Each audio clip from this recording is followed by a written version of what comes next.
Hello everyone, welcome to my YouTube channel and I am here with a brand new CSS series. इस series के अंदर हम CSS को complete कर रहे होंगे with a lot of practice questions, examples and lot of projects. तो ये मेरी सीरीज की सबसे पहली वीडियो है जिसके अंदर हम बेसिक्स ऑफ CSS को कवर कर रहे होंगे एंड एंड रिजल्ट हमारा ये वेब पेज होगा। हम इतना ब्यूटीफुल वेब पेज डिज़ाइन कर रहे होंगे। तो चलो मैं आपको कोर्स सिलेबस दिखा देता हूँ। सबसे पहले मैं यहाँ पर आता हूँ। यहाँ पर देखें, मैंने इस सीरीज़ का नाम रखा है CSS मास्टर अगेन। इसमें 3 लेवल्स हैं हमारे पास। सबसे पहले लेवल पे हमने CSS को देखा कि CSS क्या है। उसके बाद हमने इसका सिंटैक्स और स्ट्रक्चर देखा। उसके बाद हम नेक्स्ट मूव हुए और हमने देखा कि हम CSS को कैसे लिंक करते हैं HTML के साथ। हमने बहुत सारे प्रैक्टिस क्वेश्चंस और एग्जांपल्स भी किए हैं इसके अंदर। उसके बाद हमने देखा कि हम कितने वेज से CSS को HTML के साथ लिंक कर सकते हैं। मेनली 3 वेज देखें और हमने बहुत सारी प्रैक्टिस प्रॉब्लम्स को सॉल्व किया और एग्जांपल्स को भी सॉल्व किया। हमने पहले इनलाइन CSS को देखा, फिर इंटरनल CSS कैसे लिखते हैं, फिर हमने एक्सटर्नल CSS को डिटेल में देखा। उसके बाद हमने डिटेल प्रैक्टिस क्वेश्चन किया और मैंने हर एक प्रैक्टिस क्वेश्चन के आपको साथ डिटेल्ड नोट्स और कोड प्रोवाइड किया हुआ है। हमने इनलाइन, इंटरनल और एक्सटर्नल CSS को प्रैक्टिकली किया। फिर हम नेक्स्ट टॉपिक पर आते हैं CSS सेलेक्टर्स पे, जिसमें हमने प्रैक्टिकली ये समझा कि CSS सेलेक्टर्स कैसे काम करते हैं। हमने यूनिवर्सल सेलेक्टर को समझा, हमने एलिमेंट सेलेक्टर को देखा और हमने प्रैक्टिकली देखा क्लास सेलेक्टर क्या होता है। उसके बाद हमने ID सेलेक्टर को समझा और एट्रीब्यूट सेलेक्टर को भी हमने प्रैक्टिकली किया। इतने सारे सेलेक्टर्स हमने कर लिए और फिर हम आते हैं प्रैक्टिस क्वेश्चन की तरफ, जिसमें हमने प्रैक्टिकली प्रैक्टिस क्वेश्चन को किया और मैंने सारे प्रैक्टिकल क्वेश्चन और एग्जांपल्स के नोट्स भी प्रोवाइड किए हुए हैं, साथ में कोड भी। इसके बाद हम आए CSS यूनिट्स पर। CSS यूनिट्स में हमने 2 यूनिट्स को प्रैक्टिकली समझा। हमने ये समझा कि पिक्सल कैसे वर्क करता है और परसेंटेज कैसे वर्क करती है। हमने इन दोनों के दरमियान डिफरेंस को भी देखा। फिर हमने बहुत सारे प्रैक्टिस क्वेश्चंस भी किए इस पर, आप सारे देख सकते हैं। अब हम नेक्स्ट लेवल पर आ गए, जिस लेवल का नाम है लेवल 2। इसमें हमने फॉन्ट प्रॉपर्टीज़ को समझा कि कैसे काम करती हैं, जिसमें font family, font style, line height, letter spacing, word spacing, font size और भी बहुत सारी प्रॉपर्टीज़ को हमने समझा। हमने यहाँ पर बहुत सारे एग्जांपल्स और प्रैक्टिस क्वेश्चंस को किया है ताकि आपकी CSS की बेस बहुत स्ट्रांग हो जाए। फिर हम नेक्स्ट आए। नेक्स्ट हमने डिफरेंट टेक्स्ट प्रॉपर्टीज़ को देखा, जिसमें text align, text decoration, text shadow हमने समझा और हमने प्रैक्टिस क्वेश्चन और एग्जांपल्स इसके अंदर किए हैं। फिर हमने डिफरेंट कलर रिप्रेजेंटेशंस को देखा है कि हम कलर्स को किन वेज में रिप्रेजेंट कर सकते हैं, जिसमें नेम्ड कलर्स आ गए, RGB कलर्स आ गए, RGBA आ गए, हेक्साडेसिमल कोड्स आ गए। उसके बाद हमने बहुत सारी इसकी भी प्रैक्टिस क्वेश्चंस और एग्जांपल्स किए हैं। और अब हम लेवल 3 पर आते हैं, जो हमारे पास लास्ट लेवल है। इसमें हमने बॉक्स मॉडल को बहुत डिटेल में पढ़ा। हमने width, height, padding, margin, box sizing, इनको बहुत डिटेल में देखा है। उसके बाद हमने बॉर्डर एंड बॉर्डर रेडियस को समझा कि कैसे काम करते हैं। हमने practically examples and different questions के साथ इनको प्रैक्टिस किया है। एंड उसके बाद हमने बॉक्स शेडो को देखा और बॉक्स शेडो में हमने क्वेश्चंस को सॉल्व किया। इसके बाद हम लास्ट में आए और हमने अपना फाइनल प्रोजेक्ट, जो एक बहुत अमेजिंग प्रोजेक्ट है, इस प्रोजेक्ट का कोड भी मैंने यहाँ पर नीचे दिया हुआ है, तो आप इसको एक्सेस कर सकते हैं। तो चलो अब हम ऊपर चलते हैं और स्टार्ट करते हैं अपनी CSS की जर्नी को। तो चलो अब हम स्टार्ट करते हैं अपनी ब्रांड न्यू CSS सीरीज़ को और मैं आपको समझाता हूँ कि CSS है क्या। CSS एक्चुअली एक लैंग्वेज है जो HTML एलिमेंट्स को स्टाइल करने के लिए यूज़ की जाती है। इस बात को डिटेल में समझाने के लिए मैं VS कोड को ओपन कर लेता हूँ। आप भी VS कोड को ओपन कर लें। तो मैंने Ctrl N दबाया और मैं अब आपको समझाता हूँ CSS क्या है। CSS stands for cascading style sheet. इसका मतलब क्या है? क्या आपको ये 3 वर्ड देखकर समझ आ रही है कि CSS क्या है? बिल्कुल भी नहीं, क्योंकि ये 3 वर्ड बहुत कॉम्प्लेक्स है। सिंपल वर्ड्स में मैं आपको समझाता हूँ। CSS क्या करती है? CSS हमारी वेबसाइट को रंग बिरंगा करने के लिए यूज़ की जाती है। CSS मैं लिख भी देता हूँ, हमारी वेबसाइट को रंग बिरंगा करने के लिए यूज़ की जाती है।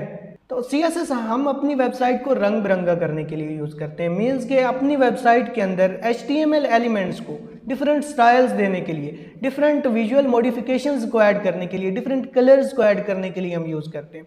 इस बात को समझाने के लिए मैं यहाँ पर आता हूँ और यहाँ पर मैं लिखता हूँ amazon.com। आप भी अमेज़ॉन को खोल लें। अब आप यहाँ पर देखें, ये सारी इमेजेस हैं, ये टेक्स्ट है, ये बिल्कुल एक सीक्वेंस में है। क्यों? बिकॉज ऑफ CSS ये है जिसने इसे इतना ब्यूटीफुल बनाया है, इतना अपीलिंग बनाया है देखने में। अगर मैं यहाँ राइट बटन पे क्लिक करूँ और इंस्पेक्ट पे क्लिक कर दूँ तो आप देख सकते हैं मुझे सारा HTML नज़र आ रहा है amazon.com का। अब यहाँ पर आएँ और यहाँ पर आपको एक अमेजिंग चीज़ दिखाता हूँ। जब मैं यहाँ पर आऊँगा और मैं हेड टैग को रिमूव कर दूंगा, जैसे ही मैंने हेड टैग को रिमूव किया, आप भी अमेज़ॉन वेबसाइट पे आएँ और हेड टैग को रिमूव करें। जैसे ही मैंने रिमूव किया तो आप देख सकते हैं इतनी अपीलिंग दिखने वाली वेबसाइट किस तरह हो गई है। ये देखें, सारा का सारा कंटेंट वही है, वही सारा कंटेंट पड़ा है। आप नीचे स्क्रॉल करके देख सकते हैं वही सारा टेक्स्ट पड़ा है। लेकिन इस बार जब मैंने हेड को रिमूव किया तो अब इतनी अच्छी, इतनी अपीलिंग नहीं दिख रही है, बिकॉज हमने CSS को यहाँ से रिमूव कर दिया। हेड टैग के अंदर CSS होती है, हमने जैसे ही हेड टैग को डिलीट किया तो CSS ख़त्म हो गई। इससे हमारी वेबसाइट कुछ इस तरह से नज़र आ रही है। तो इससे हमें समझ आई कि CSS हमारी वेबसाइट को अपीलिंग बनाने के लिए यूज़ किया जाता है। मैंने जैसे ही रिफ़्रेश के बटन पे क्लिक किया, अब आप देख सकते हैं कि वही amazon.com की वेबसाइट है जो CSS ना होने पर कैसी दिख रही थी और अब कितनी ब्यूटीफुल दिख रही है। तो अब आपको समझ आ गया होगा कि CSS कितनी इंपॉर्टेंट है। अब हम नेक्स्ट चलते हैं। मैं यहाँ पर आता हूँ और VS कोड के अंदर मैं एक फाइल बना लेता हूँ जिसके अंदर आपके सारे कोर्स की आउटलाइन है। मैं कहता हूँ course.md और इसके अंदर मैंने इस वीडियो के सारे टॉपिक्स को रख दिया है। आपको इस फाइल का लिंक मैं शेयर कर दूंगा। आप एज अ आउटलाइन भी इसे यूज़ कर सकते हैं और एज अ चीट शीट भी यूज़ कर सकते हैं कि अगर आपको कभी दोबारा अपने इन टॉपिक्स को रिवाइज करने की ज़रूरत पड़े तो आप एक बार आएँ और इन टॉपिक्स को देख लें, आपको याद हो जाएगा। तो चलो, और हमने अभी देख लिया कि CSS क्या होती है। CSS हमारी वेबसाइट को रंग बिरंगा करने के लिए यूज़ की जाती है, स्टाइलिंग ऐड करने के लिए यूज़ की जाती है। अब हम नेक्स्ट चलते हैं और समझते हैं कि सिंटैक्स और स्ट्रक्चर क्या है CSS का। इस बात को समझाने के लिए मैं यहाँ पर आता हूँ। मैंने वेबसाइट नहीं लिखा था, यहाँ पर ये भी नहीं लिखा था, मैं यहाँ पर पेस्ट करता हूँ इसे और आपको समझाता हूँ कि सिंटैक्स क्या है। अभी के लिए समझिए, हम एग्जाम्पल को भी देखेंगे। सबसे पहले यहाँ पर आता है एक सिलेक्टर, कुछ होता है, हम डिटेल में आगे समझेंगे। उसके बाद होती है करली ब्रेसेस। करली ब्रेसेस के अंदर दो चीज़ें होती हैं, एक होती है प्रॉपर्टी, फिर आता है कॉलन एंड लास्ट पे चीज़ होती है वैल्यू। ये तीन चीज़ें ही हमारे पूरे CSS को लिखने के लिए यूज़ की जाती हैं। यही बेसिक सिंटैक्स है। एग्जाम्पल लेते हैं एक सिंटैक्स की। फॉर एग्जाम्पल मैं यहाँ पर कहता हूँ H1 जिसको मैंने सिलेक्टर कहा, प्रॉपर्टी को मैं यहाँ पर कह लेता हूँ कलर और वैल्यू को कह देता हूँ मैं यहाँ पर रेड। इससे हमें क्या समझ आया? H1 एक सिलेक्टर है जो सिलेक्ट करता है हमारी वेबसाइट के अंदर जितने भी H1s हैं उनको। कलर एक प्रॉपर्टी है जो बताती है कि हमने कौन सी विजुअल मॉडिफिकेशन करनी है, और रेड एक उसकी वैल्यू है कि हमने पूरी की पूरी वेबसाइट में जहाँ पर भी H1s है उन सब को रेड कलर कर देना है। मैं नोट्स पर आता हूँ और डिटेल्ड एग्जाम्पल से समझते हैं। ये आप सब पढ़ लें। यहाँ पर देखें तो एग्जाम्पल दिया मैंने, H1 एक सिलेक्टर है, कलर एक प्रॉपर्टी है और उसको वैल्यू दी है रेड मैंने। ठीक है, अब इस चीज़ को समझने के लिए आगे भी बहुत सारी एग्जाम्पल्स हैं। ये देखें, यहाँ पर पैराग्राफ एक सिलेक्टर है, बैकग्राउंड कलर एक प्रॉपर्टी है और रेड वैल्यू है। इस चीज़ को समझने के लिए मैं यहाँ पर आता हूँ और यहाँ पर एक index.html फाइल बनाता हूँ। ओके, और यहाँ पर मैं सिंपल बॉयलर प्लेट लिख देता हूँ। यहाँ पर मैं एक हेडिंग बना देता हूँ, सब्सक्राइब माय चैनल। यहाँ पर कुछ भी हेडिंग दे सकते हैं। तो अगर आप नए हैं तो अभी मेरे चैनल को सब्सक्राइब करें, वीडियो को लाइक करें और कमेंट में बताएं कि वीडियो कैसे लग रही है। यहाँ पर मैं आता हूँ और यहाँ पर मैं लिखता हूँ पैराग्राफ, और पैराग्राफ टैग के अंदर मैं कुछ लॉरेम लिख देता हूँ एंड Ctrl+S करते हैं और गो लाइव के बटन पे क्लिक करता हूँ। मैंने आपको बताया था लास्ट वीडियो में कि कैसे हम लाइव सर्वर को इंस्टॉल करते हैं। अगर आपने लाइव सर्वर इंस्टॉल नहीं किया हुआ तो यहाँ पर जाएं। मैं इसको थोड़ा बड़ा कर देता हूँ ताकि हमें अच्छे से नज़र आ सके। यहाँ पर जाएं एक्सटेंशंस के अंदर और लिखें लाइव सर्वर। आप पर आपके पास पहले एक्सटेंशन आ जाएगी, उस पर क्लिक करेंगे और यहाँ पर इंस्टॉल का बटन होगा, आप इसे इंस्टॉल कर लें। ये करते ही आपके पास गो लाइव का बटन आ जाएगा। जैसे ही आप उस पर क्लिक करेंगे तो आप यहाँ पर पहुँच जाएंगे। पहले मैंने लिखा सब्सक्राइब माई चैनल और फिर कुछ लॉरेम लिखा। मैं इसे हटा देता हूँ। इस चीज़ को समझने के लिए यहाँ पर आओ, हेड टैग के अंदर सबसे लास्ट पे जहाँ पर क्लोजिंग टैग है हेड का, यहाँ पर लिखो स्टाइल। स्टाइल लिख दिया। यहाँ पर मैं वही सेम सेंटेक्स लिखता हूँ। H1 को सिलेक्ट करो और उसके अंदर एक प्रॉपर्टी है कलर, जिसमें कलर कर दो रेड। कंट्रोल एस करता हूँ। अब देखो, अब subscribe my channel red colour आ गया। अगर आपको समझ आई तो अभी मेरे चैनल को सब्सक्राइब करो। नेक्स्ट चलो और यहाँ पर आओ और यहाँ पर लिखो बैकग्राउंड कलर। मैं ग्रीन कर देता हूँ, आप कोई भी कलर ले सकते हैं। जैसे ही मैंने ग्रीन किया तो इस टेक्स्ट का बैकग्राउंड कलर ग्रीन हो गया। अब आपको समझ आ गया होगा कि सिलेक्टर एक स्पेसिफिक HTML एलिमेंट को सिलेक्ट करने के लिए यूज़ किए जाते हैं थ्रू देयर टैग नेम। और यहाँ पर हम कुछ प्रॉपर्टी वैल्यू पेयर लिखते हैं जिससे हमारी वेबसाइट पे CSS अप्लाई होती है। तब हम नेक्स्ट चलते हैं और अपना नेक्स्ट टॉपिक देखते हैं। नेक्स्ट टॉपिक के लिए मैं यहाँ पर आता हूँ। देखिए मैंने वही सारी एग्जांपल्स दी हुई हैं, डिटेल में आप इसको पढ़ सकते हैं। नेक्स्ट टॉपिक है हमारे पास how to link CSS with HTML। अब बात समझाने की ये है कि CSS अलग लैंग्वेज है, HTML अलग लैंग्वेज है, इसलिए हम दोनों को लिखने के लिए अलग फाइल्स बनाते हैं। इस तरह नहीं लिखते होते। आप इस तरह लिख सकते हैं, एक वैलिड सिंटैक्स है, बट बड़े प्रोजेक्ट इस तरह नहीं लिखे जाते। डिफरेंट फाइल्स बनाई जाती हैं CSS की। तो हम फाइल बना लेते हैं। मैं लिखता हूँ style.css, एंटर करता हूँ। यहाँ पर हम CSS का कोड लिखते हैं। मैं यहाँ पर आता हूँ और यहाँ पर वही सेम कोड जो मैंने उधर लिखा था वो मैं यहाँ पर भी लिख सकता हूँ। और लिखने के बाद मैं जैसे ही कंट्रोल एस करूँगा, अब देखना एक अमेजिंग चीज़। अब देखना यहाँ पर देखो, अब कुछ भी चेंज नहीं हुआ। हमने style.css की एक फ़ाइल बनाई, उसके अंदर वही कोड लिखा H1 वाला जो हमने पहले लिखा था, और हमने इस H1 को सिलेक्ट भी किया हुआ है कि हमारी वेबसाइट के अंदर जहाँ पर भी H1 नज़र आए उसका कलर रेड कर दो। बट आप यहाँ पर देखें तो कलर रेड नहीं हुआ। क्यों नहीं हुआ कलर रेड? क्योंकि हमने इन दोनों फाइल्स को लिंक नहीं किया। अब होता ये है सिर्फ HTML ही ब्राउज़र पर चलती है, सिर्फ HTML ही ब्राउज़र पर चलती है। एक्स्ट्रा फाइल जैसे style.css ब्राउज़र पर डायरेक्टली रन नहीं होती। इसके लिए हमें HTML की फाइल के अंदर लिंक करना पड़ता है CSS को। लिंक करने के लिए हम हेड टैग के अंदर आते हैं और हेड टैग के अंदर यहाँ पर टाइटल के नीचे हम लिखते हैं लिंक, और लिंक के अंदर हम उस फाइल का नाम दे देते हैं जो CSS की फाइल होती है। अब CSS की फाइल का कुछ भी नाम हो सकता है, जैसे मैंने स्टाइल लिखा, आप कुछ भी लिख सकते हैं, लेकिन लास्ट में .css एक्सटेंशन देना ज़रूरी है। मैंने दे दी और यहाँ पर मैंने फाइल का नाम लिख लिया जो मैंने रखा है style.css। कंट्रोल एस करते हैं। यहाँ पर आओ, क्या अब चेंज हुआ? हाँ, अब चेंज हुआ क्योंकि हमने इन दोनों फाइल्स को लिंक कर दिया। तो चलो अब हमने दोनों फाइल्स को लिंक करना भी सीख लिया। अब हम नेक्स्ट टॉपिक पे चलते हैं और नेक्स्ट टॉपिक पे चलने के लिए मैं यहाँ पर आता हूँ। तो अब हमने इसको लिंक कर लिया। अब हम एग्जाम्पल्स को ट्राई करेंगे। सबसे पहले हम ये एग्जाम्पल देखेंगे। ये एग्जाम्पल लिखने के लिए मैं यहाँ पर आता हूँ, यहाँ पर आया और मैंने इसको ख़त्म कर दिया। मैं Shift 1 इंटर दबाता हूँ तो बॉयलर प्लेट आ गया। इसके अंदर मैंने एक लिखना है H1 में क्या लिखा है मैं यहाँ पर नीचे आऊँ तो H1 के अंदर मैंने लिखा है वेलकम टू CSS।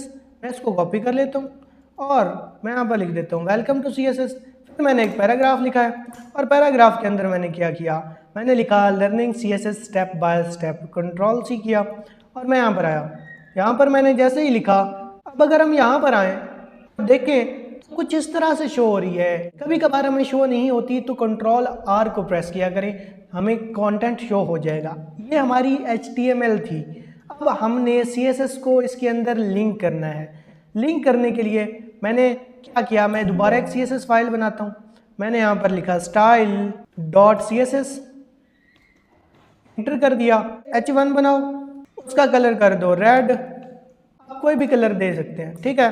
पी लिखो, उसका बैकग्राउंड कलर बनाओ, BGC लिखा और मेरे पास बैकग्राउंड कलर के लिए सजेशन आ गई। इसको मैं कर देता हूँ ग्रीन, कुछ भी आप दे सकते हैं यहाँ पर। अब आप बताएं कि क्या ये शो होगा या नहीं होगा। यहाँ पर आया, रिफ्रेश किया तो शो नहीं हुआ। क्यों नहीं हुआ? क्योंकि मैंने CSS फाइल को लिंक ही नहीं किया। जब मैं यहाँ पर आऊँगा और इस CSS फाइल को लिंक करूँगा, मैंने कहा कि लिंक कॉलन CSS भी हम लिख सकते हैं। जैसे ही मैंने लिंक कॉलन CSS लिखा तो मेरे पास इमेज एब्रीविएशन आई और ये फिल हो गया। अब मैंने CSS फाइल को लिंक कर लिया। जैसे ही लिंक किया, अब देखें तो मेरे पास अच्छे से CSS लिंक हो गई है। ये एक एग्जाम्पल थी। तो चलो अब हम नेक्स्ट चलते हैं। तो मैंने यहाँ पर आपके लिए एक प्रैक्टिस क्वेश्चन दिया है। मैंने आपको HTML दे दिया है कि एक हेडिंग है और एक पैराग्राफ है और आपको कहा है कि कुछ कलर्स ऐड करो और लास्ट में रिजल्ट इस तरह नज़र आना चाहिए। मैंने आपके लिए सॉल्व्ड आंसर भी रखा है, आप पहले इसको ट्राई करें। अगर आपको नहीं आ रहा तो आप देखें कि कैसे हम CSS को लिंक करते हैं और कैसे ये स्टाइलिंग अप्लाई करते हैं। मैंने आपको सॉल्व्ड एग्जाम्पल बताई है जिसमें सारा का सारा कोड भी है। अब हम नेक्स्ट चलते हैं और देखते हैं कि CSS को यूज़ करने के कितने तरीके हैं HTML के अंदर। बेसिकली CSS को 3 वे में HTML के अंदर यूज़ किया जा सकता है। मैं यहाँ पर आता हूँ। अब मैं इसको पहले रिमूव करता हूँ, एक न्यू बॉयलर प्लेट बनाता हूँ। मैंने Shift 1 दबाया, इंटर दबाया तो बॉयलर प्लेट आ गई। अब समझते हैं इनलाइन CSS क्या है। तो यहाँ पर 3 वेज हैं, जिसमें पहला वेज इनलाइन CSS है। हम इनलाइन CSS को देखते हैं। मैंने यहाँ पर लिखा इनलाइन CSS और यहाँ पर मैंने एक एग्जाम्पल के लिए H1 लिख दिया और H1 में मैंने लिखा lorem 4 एंड इंटर दबा दिया तो 4 रैंडम वर्ड्स जनरेट हो गए। अब यहाँ पर देखो, यहाँ पर देखो, यहाँ पर देखो, हर एक HTML टैग के अंदर एक एट्रीब्यूट होता है और उस एट्रीब्यूट का नाम होता है स्टाइल। स्टाइल की हेल्प से आप CSS को लिख सकते हैं। फॉर एग्जाम्पल मैंने यहाँ पर लिखा कलर और कलर मैंने कर दिया रेड और मैंने बैकग्राउंड कलर लिखा BGC लिखा और मैंने लिखा ग्रीन, तो ग्रीन हो जाएगा। Ctrl+S करते हैं। अब यहाँ पर आओ, देखो क्या नज़र आएगा। रिफ्रेश करो एक बार। जैसे ही रिफ्रेश किया, lorem ipsum $sit ये सारा कंटेंट आया, रेड कलर आ गया एंड बैकग्राउंड कलर ग्रीन आ गया। इस तरह से हम इनलाइन CSS को लिख सकते हैं। अब मैं इसको थोड़ा छोटा करता हूँ और इसको एक बार करते हैं ख़त्म। हमने इनलाइन CSS को देख लिया। अब हम नेक्स्ट देख रहे हैं इंटरनल CSS को। इंटरनल CSS को देखने के लिए मैं दोबारा एक बॉयलर प्लेट जनरेट करूँगा, एक फ्रेश बॉयलर प्लेट। यहाँ पर दोबारा मैं एक H1 लिखूँगा। मैंने लिखा H1 और इस H1 के अंदर मैंने दोबारा लिखा lorem 4 और अब देखो अब किस तरह से नज़र आ रहा है हमारा वेब पेज। इस तरह से नज़र आ रहा है। रिफ्रेश किया तो इस तरह से नज़र आ रहा है। मैंने थोड़ा जूम किया हुआ है, इस वजह से मुझे बड़ा नज़र आ रहा है। आपको इस तरह से नज़र आ रहा होगा। देखो यहाँ पर lorem लिखा है। मैं इसको स्टाइल करना चाहता हूँ, इसको कलर देना चाहता हूँ, इस बार मैं येलो। मैं इंटरनल CSS का यूज़ कर सकता हूँ। इंटरनल CSS कैसे लिखते हैं? यहाँ पर हेड टैग के अंदर, यहाँ पर हेड टैग क्लोज हो रहा है, उससे ऊपर वाली लाइन में हम स्टाइल लिखते हैं। अब आपका एक क्वेश्चन होगा कि क्या हम ये CSS यहाँ पर लिख सकते हैं ऊपर? हाँ, आप यहाँ पर भी लिख सकते हैं, आप हेड टैग के अंदर कहीं पर भी लिख सकते हैं, लेकिन प्रेफर किया जाता है कि CSS हेड टैग के लास्ट में लिखी जाए। लो यहाँ पर मैं H1 को अगेन सेलेक्ट करता हूँ और लिखता हूँ कलर। इस बार मैं करता हूँ येलो और जैसे ही मैंने येलो किया अब यहाँ पर आप देख सकते हैं कलर येलो हो गया। इस तरह से हम इंटरनल CSS को लिखते हैं। अब हम नेक्स्ट चलते हैं और नेक्स्ट समझते हैं कि एक्सटर्नल CSS कैसे लिखते हैं। एक्सटर्नल CSS के लिए हम दोबारा एक बॉयलर प्लेट बना लेते हैं और यहाँ पर मैं दोबारा लिखता हूँ H1 और H1 के अंदर मैंने लिखा lorem 4। Ctrl+S। अब देखो किस तरह दिख रहा है। हाँ, इस तरह दिख रहा है अच्छे से। एक्सटर्नल CSS क्या है? अभी हमने एक्सटर्नल CSS कुछ टाइम पहले देखी थी। जब हम एक नई फाइल बनाते हैं, एक सेपरेट फाइल बनाते हैं और उस फाइल के अंदर CSS का कोड लिखते हैं और फिर उसको HTML फाइल के अंदर लिंक कर देते हैं, तो यही एक्सटर्नल CSS होती है। मैं यहाँ पर एग्जांपल के लिए H1 लिखा है मैंने, तो मैं CSS फाइल को दोबारा बना लेता हूँ। CSS फाइल को मैंने बनाया, यहाँ पर मैंने लिखा style.css, इंटर किया और H1 का कलर मैंने इस बार कर दिया ऑरेंज। Ctrl+S करता हूँ तो अब देखो अब दिख रही है? नहीं दिखी, क्योंकि हमने CSS को लिंक नहीं किया। जब हम एक्सटर्नल CSS को यूज़ कर रहे होते हैं तो ये लाजमी होता है कि हम CSS को लिंक करें HTML के फाइल के अंदर। मैंने यहाँ पर CSS को लिंक कर दिया। जैसे मैंने यहाँ पर लिंक किया तो आप देख सकते हैं कि अब ऑरेंज कलर नज़र आ रहा है। अब हमने डिफरेंट एग्जाम्पल देख लिए। अब हम चलते हैं और प्रैक्टिस क्वेश्चन को देखते हैं। प्रैक्टिस क्वेश्चन क्या है? अब ये सारी एग्जाम्पल्स को खुद ट्राई कर सकते हैं। हम मेन प्रैक्टिस क्वेश्चन की तरफ जाते हैं और हम यहाँ पर आए। यहाँ पर देखो, यहाँ पर लिखा हुआ है एक सिंपल एजुकेशन वेबसाइट बना रहे हैं। एक सिनेरियो दिया हुआ है जिसमें एक हेडिंग हो। एक हेडिंग कौन सी है? Learn web development. मैंने इसको कॉपी किया और मैं यहाँ पर आया। मैंने बॉयलर प्लेट को रिमूव किया, CSS को रिमूव किया, HTML फाइल को रिमूव किया। मैं बार बार इसलिए कर रहा हूँ ताकि आपको पता चल जाए कि हम CSS को कैसे लिखते हैं, कैसे HTML के अंदर लिंक करते हैं। मैंने यहाँ पर लिखा है index.html एंड style.css दोनों फाइल्स बना ली और मैंने बॉयलर प्लेट कोड जनरेट कर लिया और सबसे पहले मैंने लिंक कर ली CSS को, Ctrl+S किया। अब यहाँ पर देखो H1 लिखना है तो H1 मैंने लिखा और मैंने लिखा लर्न वेब डेवलपमेंट। फिर मैंने लिखा एक पैराग्राफ और पैराग्राफ के अंदर मैंने लिखा HTML and CSS for beginners. यहाँ पर लिखा पैराग्राफ, Ctrl+S किया। अब यहाँ पर नीचे देखो क्या लिखा है। अब इन दोनों एलिमेंट्स को 3 अलग मेथड से स्टाइल करो। मैं स्टाइल करता हूँ। रिक्वायरमेंट्स क्या है? हेडिंग का कलर डार्क ब्लू रखें तो मैं सबसे पहले यहाँ पर हेडिंग का कलर रखता हूँ डार्क ब्लू। तो मैं सबसे पहले यूज़ करूँगा इनलाइन CSS। तो लाइन के अंदर स्टाइल एट्रीब्यूट का यूज़ करके लिखी जाती है। मैंने लिखा कलर और कलर के अंदर मैंने वो कलर डाल दिया जो डार्क ब्लू था। फिर पैराग्राफ का कलर डार्क ग्रीन करो। ठीक है, हम कर लेते हैं। यहाँ पर मैं आया, यहाँ पर मैंने लिखा स्टाइल एंड स्टाइल के अंदर मैंने लिखा कलर और कलर के अंदर मैंने लिखा डार्क ब्लू। Ctrl+S करते हैं। अब पहले इनलाइन CSS यूज़ करें। मैंने इनलाइन CSS यूज़ की। एक बात समझें, मैंने इस लाइन को एक्सटर्नल CSS को यूज़ करने के लिए लिखा है और मैं यहाँ पर इनलाइन CSS यूज़ कर रहा हूँ।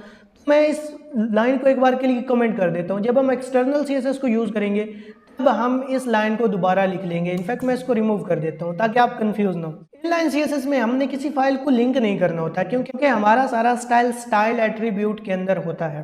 तो Ctrl+S करता हूँ। जब मैं यहाँ पर आऊँगा तो रिफ़्रेश किया एक बार इसको।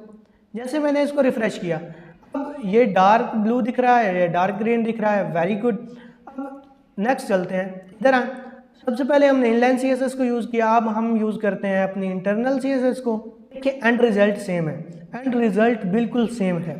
इंटरनल CSS में हम क्या करते हैं, मैं इसे ख़त्म कर देता हूँ स्टाइल एट्रीब्यूट को, क्योंकि इंटरनल CSS के अंदर हमने ये स्टाइल एट्रीब्यूट नहीं यूज़ करना होता, ये सिर्फ इनलाइन CSS के लिए यूज़ होता है।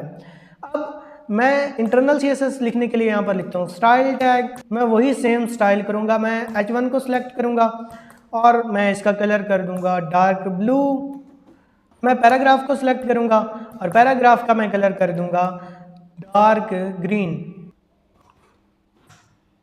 Ctrl+S करते हैं। अब यहाँ पर आता हूँ और रिफ्रेश करते हैं। क्या यहाँ पर कोई चेंज हुआ? नहीं चेंज हुआ, क्योंकि स्टाइलिंग बिल्कुल सेम है। हमने CSS को लिखने का वे चेंज किया है, डिफरेंट वे यूज़ कर रहे हैं, बट स्टाइलिंग तो सेम रहेगी। अब हमने इंटरनल CSS को यूज़ कर लिया। अब हम यूज़ करते हैं एक्सटर्नल CSS को। एक्सटर्नल CSS को यूज़ करने के लिए मैंने यहाँ पर एक style.css फाइल बनाई हुई है। style.css फाइल को मैं पहले लिंक कर लेता हूँ। यहाँ पर मैंने कहा लिंक, फिर हम कॉलन लगाते हैं और CSS लिखते हैं। जैसे ही लिखते हैं सेमेट एब्रीविएशन कंप्लीट होती है और CSS की फाइल अटैच हो जाती है। अगर आपने यहाँ पर कोई और नाम लिखा है तो आपको यहाँ पर भी वही नाम लिखना पड़ेगा। बाय डिफ़ॉल्ट style.css नाम आता है। तो अब हम इस पर आते हैं और हम लिखते हैं H1 और H1 के अंदर मैंने सेम लिख दिया कलर और कलर को मैंने कर दिया dark blue and paragraph tag को सिलेक्ट किया और मैंने इसका कलर कर दिया डार्क ग्रीन।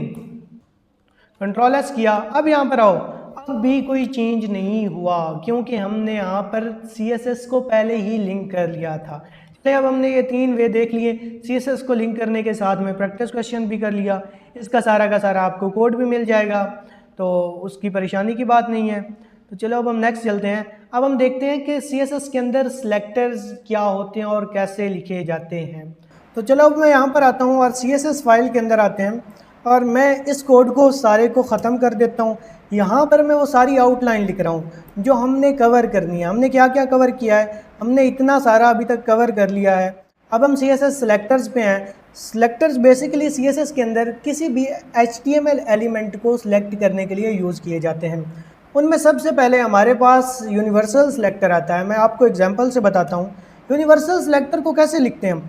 यहाँ पर स्टार लगाया और स्टार लगाने के बाद इस तरह करली ब्रेसेस लगाएं और उसके बाद कोई भी हम स्टाइलिंग अप्लाई कर सकते हैं।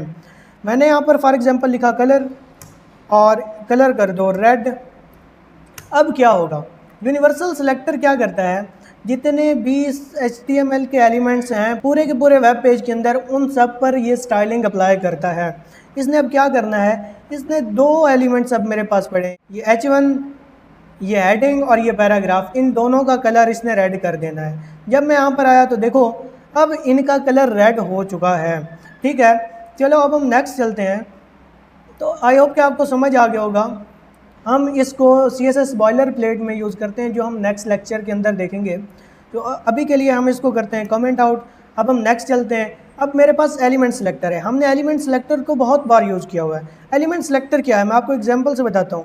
मैं कहता हूँ कि H1 को सिलेक्ट करो और H1 को सिलेक्ट करके इसका कलर कर दो पर्पल, कंट्रोल एस करता हूँ। अब ये एक एलिमेंट है, मैं जूम करता हूँ थोड़ा, यहाँ देखो एक एलिमेंट है, ये H1 टैग एक एलिमेंट है। जितने भी हमारे पास HTML के टैग्स होते हैं उनको हम एलिमेंट सिलेक्टर कहते हैं।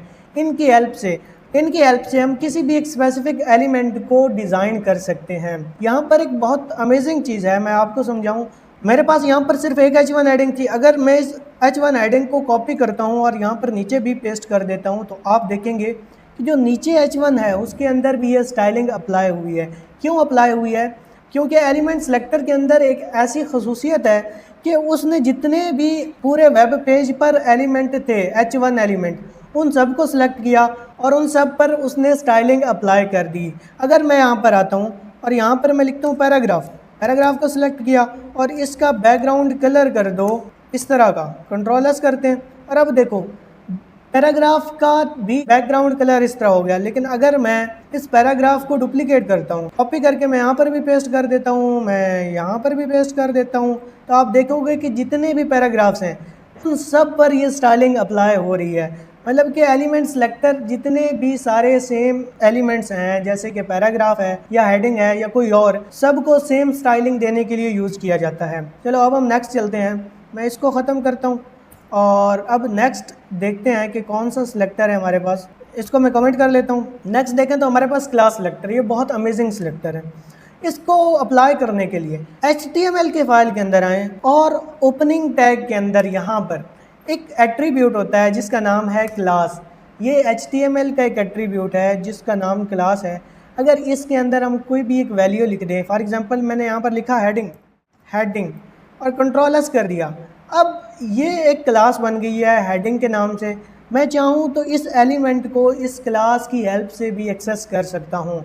मैं यहाँ पर आया और यहाँ पर हम देखते हैं कि हम क्लास को कैसे एक्सेस करते हैं। मैंने यहाँ पर लिखा है कि पहले डॉट लगाया, मैं पहले यहाँ पर डॉट लगा लेता हूँ, फिर name of class of element, name of class of element मैंने लिखी तो वो थी हेडिंग। मैं क्या कर सकता हूँ, इसको स्टाइल कर सकता हूँ। अब मैंने इसको एक्सेस कर लिया टू क्लास सिलेक्टर। मैं फॉर एग्जांपल यहाँ पर लिखता हूँ बैकग्राउंड कलर इसका एक्वा कर देता हूँ, कंट्रोल एस करता हूँ। अब यहाँ पर आओ, एक बार इसको रिफ़्रेश करो। रिफ़्रेश करने पे कुछ शो नहीं हो रहा, वाई कुछ शो नहीं हो रहा। यहाँ पर आओ और देखते हैं कि कुछ शो क्यों नहीं हो रहा। मैं यहाँ पर आया, एक बार इसको बंद करके दोबारा ऑन कर लेते हैं। समहाउ प्रॉब्लम होती है, तो अब देखें अब शो हो रहा है। ठीक है, तो कभी कभार प्रॉब्लम हो जाती है तो बंद करके दोबारा ऑन कर लिया करें तो प्रॉब्लम सॉल्व हो जाएगी। अब इसका बैकग्राउंड कलर एक्वा हो गया क्योंकि मैंने इसको क्लास हेडिंग दी थी। अब यहाँ पर आएँ तो मैंने कुछ लिखा है, मैंने कहा है कि name of class of elements, मतलब कि एक से ज़्यादा एलिमेंट्स को भी हम सेम क्लास दे सकते हैं। फॉर एग्जांपल यहाँ पर आता हूँ और इस क्लास को कॉपी करता हूँ। इस क्लास को मैंने कर लिया कॉपी और मैं आता हूँ यहाँ पर, मैंने इसको पेस्ट कर दिया, कंट्रोल एस करते हैं अब यहाँ पर देखें इसका बैकग्राउंड कलर भी चेंज हो गया है with the help of class selector. Class selector एक ऐसा सेलेक्टर है जो कुछ ग्रुप ऑफ एलिमेंट्स को स्टाइल देने के लिए यूज़ किया जाता है। हम नेक्स्ट चलते हैं और नेक्स्ट देखते हैं कि अगला सेलेक्टर कौन सा है। अगला सेलेक्टर हमारे पास आईडी सेलेक्टर है। आईडी सेलेक्टर को हम कैसे लिखते हैं, पहले यहाँ पर आओ और कंट्रोल जी करके क्लास ख़त्म कर देता हूँ। HTML के अंदर एक और एट्रीब्यूट भी होता है जिस एट्रीब्यूट का नाम है आईडी। हम जब HTML का कोर्स कर रहे थे तब हमने इसको डिटेल में देखा था। अब हम इसके अंदर कोई एक यूनिक वैल्यू दे सकते हैं। मैं यहाँ पर देता हूँ H1 या मैं यहाँ पर कहता हूँ हेडिंग 1 और अब मैं CSS की फ़ाइल के अंदर आता हूँ, मैं लिखता हूँ हैश, क्योंकि हम जब भी आईडी सेलेक्टर को यूज़ करते हैं तो उसके लिए हमें सबसे पहले हैश सिंबल को लगाना होता है। मैंने यहाँ पर लिखा हैश, हैश के बाद मैं वही नाम लिख लेता हूँ हेडिंग 1 एंड अब मैं इसके अंदर कुछ भी कर सकता हूँ। मैंने फॉर एग्जांपल कर दिया कलर, इसको मैं कमेंट कर देता हूँ ताकि आपको कन्फ्यूजन ना हो। और एक बार मैं आपको दिखा भी देता हूँ कि जब हमने स्टाइल नहीं किया तब हमारी वेबसाइट कैसी दिख रही है। यहाँ पर आओ तो इस तरह से स्टाइल के बगैर हमारी वेबसाइट दिख रही है। मैं जब इसको आईडी सेलेक्टर की हेल्प से स्टाइल देता हूँ तो क्या होगा, मैं इसका कलर कर देता हूँ इस बार ग्रीन और मैंने कंट्रोल एस किया। अब यहाँ पर देखें हेडिंग का कलर ग्रीन हो गया। समझते हैं कि आईडी सेलेक्टर में ऐसी क्या खसूसियत है जो दूसरे सेलेक्टर्स में नहीं है। आईडी सेलेक्टर किसी एक एलिमेंट को यूनिकली सिलेक्ट करने के लिए यूज किया जाता है। आईडी का क्या मतलब होता है, आईडी का मतलब होता है unique identity. ID stands for unique identity, मतलब कि एक आईडी हम सिर्फ एक एलिमेंट को ही दे सकते हैं, दूसरे को नहीं दे सकते। मैं यहाँ पर आता हूँ एग्जाम्पल के तौर पर, इसको मैं कहता हूँ पैराग्राफ 1। मैंने इसको कहा आईडी और मैंने इसको कहा पैराग्राफ 1। कंट्रोल एस करता हूँ और कंट्रोल सी करता हूँ। मैं यहाँ पर आया तो आईडी की हेल्प से पैराग्राफ को सिलेक्ट करने के लिए मुझे हैश लगाना पड़ेगा। मैं लगाता हूँ हैश एंड उसके बाद मैं पैराग्राफ 1 आईडी का नाम लिख दूंगा। अब मैं इसके अंदर कोई भी CSS स्टाइलिंग ऐड कर सकता हूँ। मैं यहाँ पर कहता हूँ टेक्स्ट अलाइन। टेक्स्ट अलाइन एक प्रॉपर्टी होती है जो पैराग्राफ को रिफ्रेश करता हूँ और देखते हैं तो यहाँ पर आओ, इसने पैराग्राफ को सेंटर कर दिया। टेक्स्ट लाइन सेंटर क्या करती है, पूरे पैराग्राफ के कंटेंट को सेंटर में अलाइन कर देती है। अच्छा, अब हमने ये देख लिया कि आईडी सेलेक्टर क्या होता है। अब आपके माइंड में क्वेश्चन आया होगा कि जैसे क्लास सेलेक्टर की हेल्प से हम एक से ज़्यादा एलिमेंट को ग्रुप करके स्टाइलिंग दे सकते हैं, हम क्या आईडी की हेल्प से भी ऐसा कर सकते हैं? हाँ, हम इस तरह कर सकते हैं, लेकिन हम करते नहीं। हम एग्जांपल ले लेते हैं। एग्जांपल के तौर पर मैंने क्या किया, मैंने इसको भी हेडिंग 1 वाली आईडी दे दी। अब दोनों के पास एक सी आईडी है, अब दोनों की स्टाइलिंग एक हो जाएगी। देखो, इसका भी कलर ग्रीन है, इसका भी कलर ग्रीन हो गया। क्लास सेलेक्टर बेसिकली एक ग्रुप ऑफ एलिमेंट्स को सिलेक्ट करने के लिए यूज़ किया जाता है और आईडी सेलेक्टर का एक कॉन्सेप्ट है कि इसे यूनिकली किसी एलिमेंट को सिलेक्ट करने के लिए यूज़ किया जाता है। आप इसको भी डुप्लीकेट कर सकते हैं, इसको भी एक से ज़्यादा एलिमेंट्स को दे सकते हैं, बट प्रेफर किया जाता है कि एक आईडी सिर्फ एक एलिमेंट को दी जानी चाहिए। चलो अब हम नेक्स्ट चलते हैं। इसको मैं कंट्रोल जी करके कंट्रोल एस कर लेता हूँ। अब देखते हैं, कमेंट कर लिया। अब नेक्स्ट टॉपिक है हमारे पास एट्रीब्यूट सेलेक्टर। एट्रीब्यूट सेलेक्टर एक बहुत अमेजिंग सेलेक्टर है। मैं यहाँ पर आता हूँ और मैं इस कोड को कट कर लेता हूँ और यहाँ पर मैं कहता हूँ इनपुट, और मैंने यहाँ पर कोई नाम और आईडी नहीं देनी है तो मैं इसको कैंसिल कर देता हूँ, कंट्रोल एस करता हूँ। यहाँ पर आओ, अब मेरे पास एक इनपुट एलिमेंट है। अब मैं क्या करता हूँ, यहाँ पर कुछ लेबल भी दे देता हूँ। इनफैक्ट मैं यहाँ पर एक देता हूँ लेबल और लेबल के अंदर मैं लिखता हूँ नेम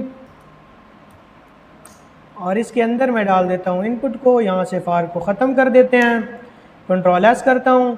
अब देखो एक इनपुट फील्ड आ गई और इस इनपुट फील्ड के अंदर मैं कुछ भी लिख सकता हूँ। हमने इसकी हेल्प से एट्रीब्यूट सेलेक्टर को समझना है। एट्रीब्यूट क्या होते हैं, हमने HTML के अंदर पढ़ा था कि किसी भी एलिमेंट के स्टार्टिंग टैग के अंदर एट्रीब्यूट्स को लिखा जाता है। ये एट्रीब्यूट है, टाइप इक्वल्स टू टेक्स्ट एक एट्रीब्यूट है। इसकी हेल्प से भी हम एलिमेंट्स को सिलेक्ट कर सकते हैं। मैं यहाँ पर एक फॉर्म ही बना लेता हूँ, कंट्रोल एक्स किया। ये समझाने के लिए मैं फॉर्म बना रहा हूँ, बाकी इसकी ज़रूरत नहीं है।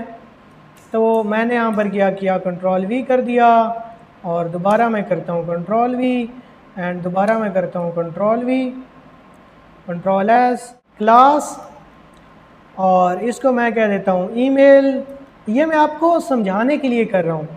मैं यहाँ पर आऊँगा और मैंने इतना कुछ बना लिया, इसको थोड़ा सा छोटा भी कर लेते हैं ताकि आपको ठीक से नज़र आए। कंट्रोल एस करता हूँ, इसकी टाइप मैं क्या करता हूँ, टेक्स्ट रहने देता हूँ और इसकी टाइप मैं कर देता हूँ ईमेल। Control S. एक मैजिक देखना, मैं इसको थोड़ा बड़ा करता हूँ। यहाँ पर आओ और मुझे जब किसी भी एक स्पेसिफिक एट्रीब्यूट को सिलेक्ट करना होता है तो मैं इन ब्रैकेट्स का यूज़ करता हूँ। इन ब्रैकेट्स को लिखा, इसके अंदर सेम एज इट इज़ वही एट्रीब्यूट लिख दिया विद वैल्यू। मैंने इसको सेम कॉपी किया और यहाँ पर आया, मैंने यहाँ पर ये लिख दिया, तो अब मेरे पास ये एक एट्रीब्यूट सिलेक्टर बन गया। इसके अंदर मैं कुछ भी स्टाइलिंग दे सकता हूँ कर्ली ब्रेसेस के अंदर। मैंने कहा कि तुम्हारा बैकग्राउंड कलर कुछ एक्वा, और अब देखो, अब इन दो इनपुट फील्ड्स का बैकग्राउंड कलर एक्वा हो गया लेकिन ईमेल का नहीं हुआ। क्यों नहीं हुआ? क्योंकि यहाँ पर हमने सिर्फ टाइप इक्वल्स टू टेक्स्ट रखा है, लेकिन ईमेल का टाइप क्या है? ईमेल का टाइप तो ईमेल है। तो इस वजह से सिर्फ वही इनपुट फील्ड्स सेलेक्ट हुई और उन पर स्टाइलिंग अप्लाई हुई जिनकी टाइप टेक्स्ट थी। ठीक है, चलो अब हम नेक्स्ट चलते हैं। ये आपको मैंने इतना डिटेल में समझा दिया, मैं इसको ख़त्म कर लेता हूँ, कंट्रोल एस करता हूँ। और ये कुछ हमारे पास थे सिलेक्टर्स। मैं यहाँ पर आता हूँ, यहाँ पर देखते हैं कि कौन सा प्रैक्टिस क्वेश्चन है जो हमने सॉल्व करना है। मैं यहाँ पर आऊँ, ये मैंने सारा कुछ डिटेल में पढ़ा दिया है, सारे नोट्स डिटेल में हैं, आप इनको देख सकते हैं। हमने ये देख लिया, तो मैं क्या करता हूँ, मैं इस तरह कर लेता हूँ, इसको इधर रखता हूँ और इसको इधर रखता हूँ और कंट्रोल भी कर लेता हूँ। यहाँ पर आया और अब देखें तो मेरे पास क्या है। सबसे पहले हमने एक हेडिंग ऐड करनी है और हेडिंग क्या है, रजिस्ट्रेशन फॉर्म। तो मैं यहाँ पर लिखता हूँ सिंपली H1 और मैं लिखता हूँ रजिस्ट्रेशन फॉर्म। कंट्रोल एस किया, अब जाकर देखते हैं कि किस तरह शो हो रहा है। इस तरह शो हो रहा है। ठीक है, अब एक पैराग्राफ है तो यहाँ पर भी लिखा हुआ है एक पैराग्राफ ऐड करें। मैं यहाँ पर एक पैराग्राफ को ऐड कर देता हूँ। मैंने यहाँ पर लिखा P और पैराग्राफ के अंदर मैंने लिखा प्लीज़ इंटर योर डिटेल्स और कंट्रोल एस करता हूँ। कंट्रोल एस करने के बाद मैं यहाँ पर नीचे आता हूँ और एक इनपुट फील्ड बना लेता हूँ। इनपुट फील्ड बनाई मैंने और इसके अंदर मैं एक प्लेस होल्डर बनाता हूँ। प्लेस होल्डर का नाम मैं रख देता हूँ इंटर नेम। कंट्रोल एस करता हूँ और देखते हैं कि किस तरह शो हो रहा है। इस तरह शो हो रहा है। अब मैंने इसको स्टाइलिंग करनी है। हेडिंग को आईडी सेलेक्टर से ब्लू कलर दें। ठीक है, मैं यहाँ पर क्या करता हूँ, एक आईडी सेलेक्टर डालता हूँ और मैं यहाँ पर कहता हूँ आईडी और मैं कहता हूँ मेन हेडिंग। मैं इसको इस तरह भी लिख सकता हूँ, कंट्रोल एस, और मैं इसको कॉपी कर लेता हूँ। यहाँ पर आते हैं CSS की फ़ाइल के अंदर, मैं कहता हूँ कि आईडी एंड इसका कलर कर दिया ब्लू। कंट्रोल एस करते हैं और अब यहाँ पर आओ तो आप देख सकते हैं कि इसका कलर ब्लू हो गया। अब नेक्स्ट चलो, नेक्स्ट प्रैक्टिस क्वेश्चन में क्या लिखा हुआ है, पैराग्राफ को क्लास सेलेक्टर से ग्रीन कलर दें। ठीक है, मैं यहाँ पर आता हूँ और पैराग्राफ को मैं क्लास सेलेक्टर देता हूँ। यहाँ पर लिखी क्लास और मैं कहता हूँ मेन पैरा। यहाँ पर प्रैक्टिस क्वेश्चन में जो मैंने सॉल्व किए हैं उसमें मैंने कुछ और दिया होगा, अभी कुछ और दे रहा हूँ। तो ये करने का मकसद ये है कि आपको पता चले कि हम कोई भी यहाँ पर नाम दे सकते हैं, लेकिन ये वाला नाम और जो हम यहाँ पर CSS की फ़ाइल के अंदर नाम दे रहे हैं वो सेम होने चाहिए। अब क्लास सेलेक्टर को यूज़ करने के लिए हम क्या करते हैं, डॉट लगाते हैं। तो डॉट लगाने के बाद उस क्लास का नाम और ब्रैकेट्स लगा दी।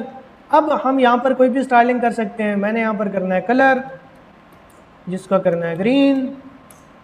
कंट्रोल एस और अब देखो तो ये कलर ग्रीन हो गया। अब नीचे चलो, सिर्फ टेक्स्ट इनपुट का बैकग्राउंड लाइट ग्रे करें यूजिंग एट्रीब्यूट सिलेक्टर। ठीक है, मैं क्या करता हूँ, लाइट ग्रे करने के लिए लाइट ग्रे को कॉपी कर लेता हूँ और यहाँ पर आएँ और इनपुट तो मैंने पहले ही टाइप दी हुई है, इसको सिलेक्ट कर लेते हैं।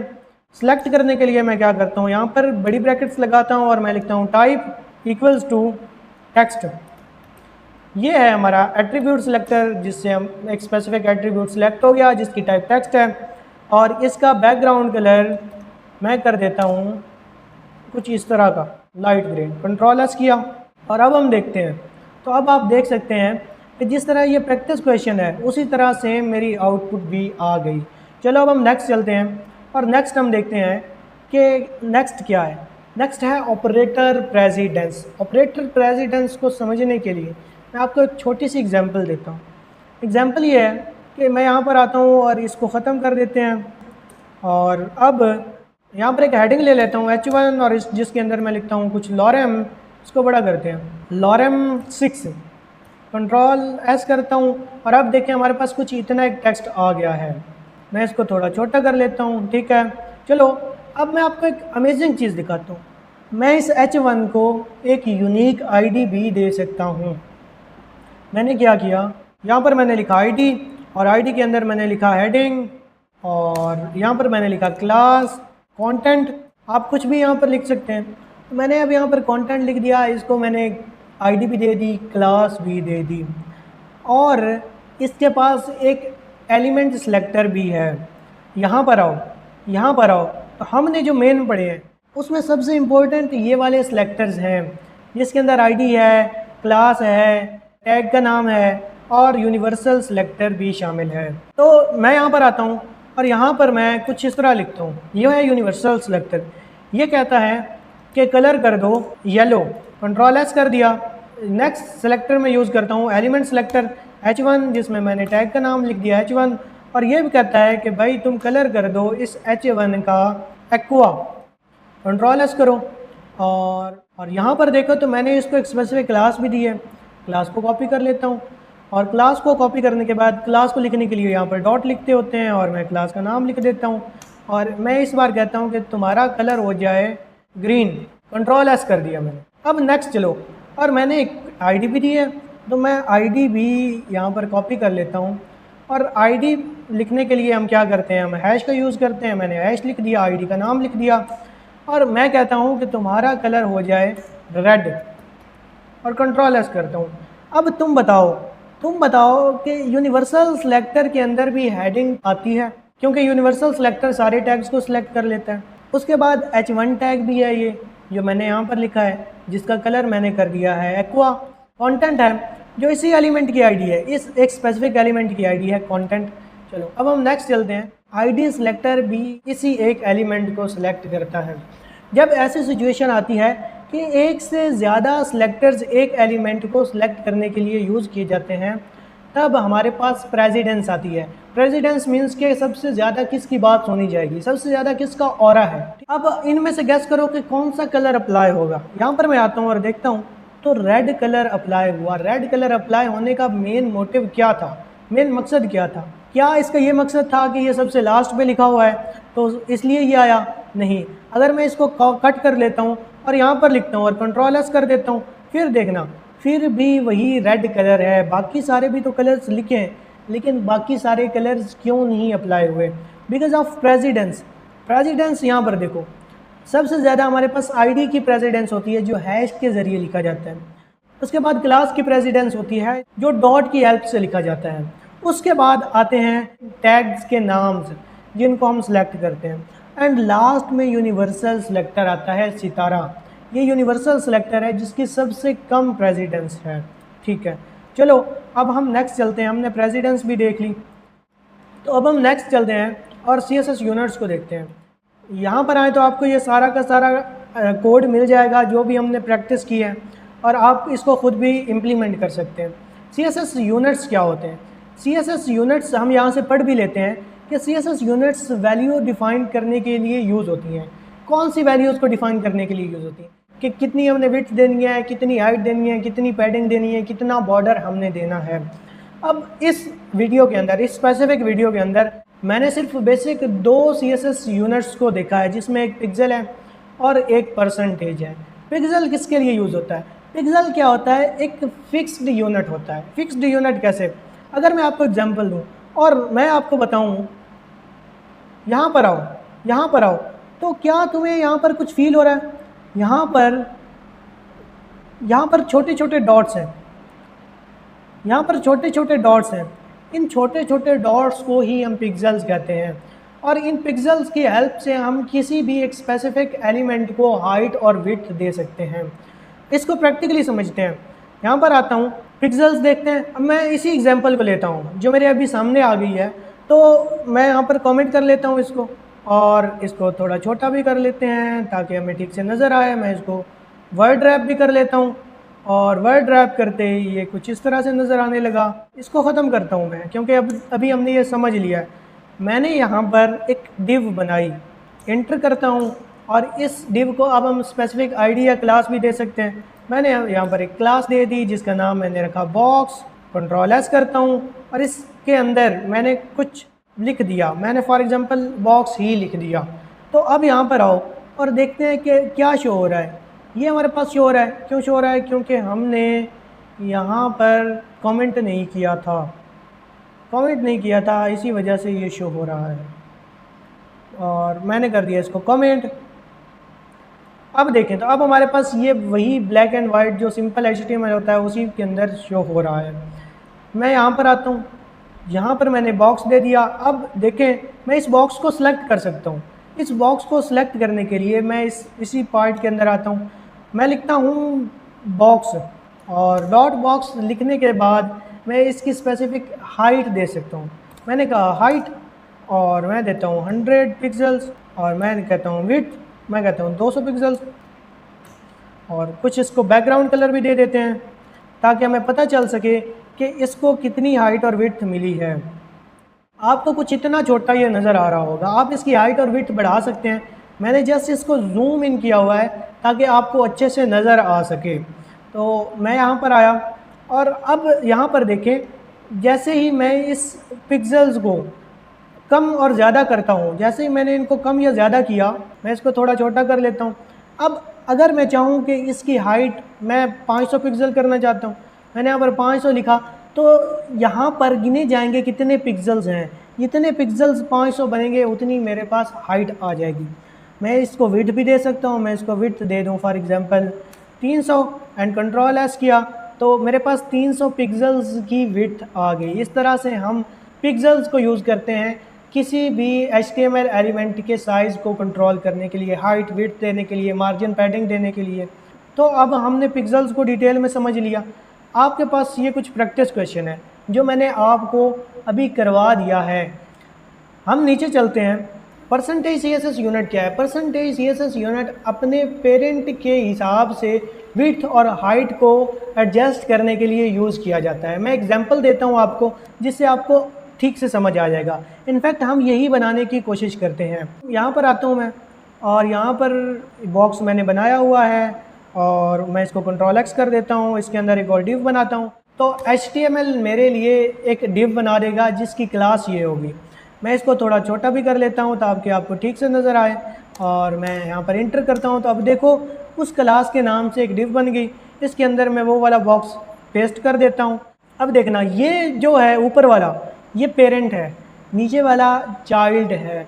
मैं पेरेंट के हिसाब से इस चाइल्ड की हाइट और विड्थ को कंट्रोल कर सकता हूँ। कैसे करते हैं? मैं यहाँ पर आता हूँ, कंट्रोल C करता हूँ इसे, इसको मैं कंट्रोल B करके थोड़ा बड़ा कर लेता हूँ। और यहाँ पर आओ, मैंने यहाँ पर एक कंटेनर बनाया है, क्लास कंटेनर, और इसकी मैं अब हाइट दे देता हूँ। यहाँ पर देखते भी रहते हैं, इसकी अब मैं हाइट दे देता हूँ कुछ 500 पिक्सल्स और इसकी कुछ विड्थ दे देता हूँ मैं 300 पिक्सल्स और मैं बैकग्राउंड कलर दे देता हूँ एक्वा। अब मैं चाइल्ड एलिमेंट को विड्थ और हाइट दे सकता हूँ परसेंटेज के हिसाब से, क्योंकि ये बॉक्स जो चाइल्ड एलिमेंट है ये इस कंटेनर के अंदर है। तो मैं क्या करता हूँ, मैं यहाँ पर डॉट बॉक्स लिखता हूँ और अब मैं यूज़ करूँगा हाइट के लिए 50%। 50% का मतलब क्या है कि जितना भी इस पूरे पेरेंट की हाइट है उसका 50% ले लो, हम चाइल्ड को कह रहे हैं। विड्थ मैं दे देता हूँ 50% एंड इंटर किया, कंट्रोल एस किया, मैं कुछ कलर दे देता हूँ स्काई ब्लू, कंट्रोल एस करते हैं, बैकग्राउंड कलर दे देता हूँ, मैंने कहा बैकग्राउंड कलर और मैंने लिखा स्काई ब्लू, कंट्रोल एस करते हैं। तो अब आप देखें, अब जितनी इस पेरेंट की हाइट थी उसने उसका हाफ ले लिया और जितनी इस पेरेंट की विड्थ थी इसने उसका हाफ ले लिया है। अब मैं अगर इस पेरेंट की विड्थ और हाइट को कम या ज़्यादा करता हूँ तो उसके हिसाब से उसके रिलेटिवली इसकी हाइट और विड्थ भी एडजस्ट होगी। फॉर एग्जांपल मैं इसकी हाइट को कर देता हूँ 100। तो अब आप देखेंगे जैसे ही मैंने हाइट को 100 किया तो अब इसकी हाइट भी कम होगी और इसके पूरी हाइट के 50% बॉक्स की हाइट हो गई। मैं विड्थ भी कम कर सकता हूँ, जैसे ही मैंने विड्थ को कम करके 200 किया तो आप देखेंगे कि 200 करने से कंट्रोल एस करता हूँ, अब भी इसकी विड्थ हाफ हो गई। इससे हमें समझ ये आया कि हम परसेंटेज CSS यूनिट को तब यूज़ करते हैं जब कोई हिरार्की हो, कोई पेरेंट चाइल्ड रिलेशन हो, जब हम चाइल्ड की विड्थ या हाइट को एडजस्ट करना चाह रहे हो पेरेंट की विड्थ या हाइट के मुताबिक, तो तब हम परसेंटेज को यूज़ करते हैं। ये पेरेंट चाइल्ड रिलेशनशिप है, इसलिए हम इसको क्या कहते हैं, इसको हम रिलेटिव यूनिट भी कहते हैं। परसेंटेज यूनिट को रिलेटिव यूनिट भी कहा जाता है। चलो अब हमने ये डिटेल में समझ लिया, इसको मैं करता हूँ कमेंट और अब यहाँ पर आते हैं और देखते हैं इसका सारा का सारा कोड आपको यहाँ पर मिल गया है। तो यहाँ पर कुछ डिफरेंसेस दिए गए हैं, आप इनको डिटेल में पढ़ सकते हैं। मैंने आपको पहले भी बता दिया कि पिक्सल फिक्स्ड होते हैं, पिक्सल्स का पेरेंट और चाइल्ड रिलेशनशिप से कोई ताल्लुक नहीं होता, बट परसेंटेज का पेरेंट चाइल्ड रिलेशनशिप से ताल्लुक होता है। ये रिलेटिव्स होते हैं, जब पेरेंट की हाइट या विड्थ कम या ज़्यादा होगी तो इनकी हाइट भी मॉडिफाई होगी। यही यहाँ पर सारा कुछ लिखा हुआ है, आप पढ़ सकते हैं। अब यहाँ पर एक प्रैक्टिस क्वेश्चन है और same as it is practice question अभी हमने किया है, बस यहाँ पर थोड़े से कलर डिफरेंस है, बाकी सारा का सारा कोड भी मैंने आपको दिया हुआ है और मैंने अभी यही क्वेश्चन प्रैक्टिकली आपको करके दिखाया, आप कर सकते हैं। अब हम नेक्स्ट चलते हैं और अब हम देखते हैं कि फ़ॉन्ट प्रॉपर्टीज़ क्या होती हैं। फ़ॉन्ट प्रॉपर्टीज़ को समझने के लिए मैं यहाँ पर आता हूँ, यहाँ पर आया और अब लेवल 2 की तरफ हम आ गए हैं गाइज। हम अब नेक्स्ट लेवल पे बढ़ गए, हमने बेसिक्स ऑफ CSS को पढ़ लिया है। तो चलो सबसे पहले एग्जांपल लेते हैं, क्योंकि फ़ॉन्ट प्रॉपर्टीज़ को समझना थोड़ा सा मुश्किल होता है। मैंने यहाँ पर क्या कुछ लिखा है, हाँ, लेकिन मैं इसको ख़त्म करता हूँ और मैं लिखता हूँ हेडिंग 1 के अंदर लॉरेम लिख के एंटर करता हूँ, कंट्रोल एस करता हूँ। अब देखते हैं मेरे पास क्या शो हो रहा है। मैं इसको थोड़ा बड़ा कर लेता हूँ और यहाँ पर चलते हैं हम। यहाँ पर आप देखेंगे कि इतना एक कंटेंट मेरे पास लिखा हुआ नज़र आ रहा है। मैं इसको इधर करता हूँ और यहाँ पर देखें, जैसे ही मैं यहाँ पर आता हूँ और फ़ॉन्ट फैमिली इसकी चेंज करता हूँ, एलिमेंट सेलेक्टर का यूज़ करता हूँ, यहाँ पर लिखता हूँ फ़ॉन्ट फैमिली एंड यहाँ पर मैं लिख देता हूँ for example Arial and semicolon तो पहले लगा हुआ है, कंट्रोल एस किया, इसको थोड़ा छोटा कर देते हैं। अब आप यहाँ पर देखें, जब ये नहीं थी, ये कमेंट थी, मैंने कंट्रोल एंड स्लैश दबाकर कमेंट कर दिया, तो तब क्या हुआ, तब मेरे पास इसकी अपीयरेंस, इसका डिज़ाइन और था। लेकिन जब मैंने इसको अनकमेंट किया तो अब इसकी अपीयरेंस चेंज हो गई। इससे हमें यह समझ आता है कि फ़ॉन्ट प्रॉपर्टीज़ टेक्स्ट की अपीयरेंस को चेंज करने के लिए, मॉडिफाई करने के लिए यूज़ की जाती हैं। और ये फ़ॉन्ट फैमिली क्या है, फ़ॉन्ट फैमिली एक स्पेसिफिक टेक्स्ट को, जैसे एक टेक्स्ट था, इसके स्टाइल को चेंज करने के लिए यूज़ की जाती है। चलो अब हम नेक्स्ट चलते हैं। नेक्स्ट हमारे पास फ़ॉन्ट फैमिली हो गया। फ़ॉन्ट फैमिली के बाद font style, font size, font weight देखते हैं।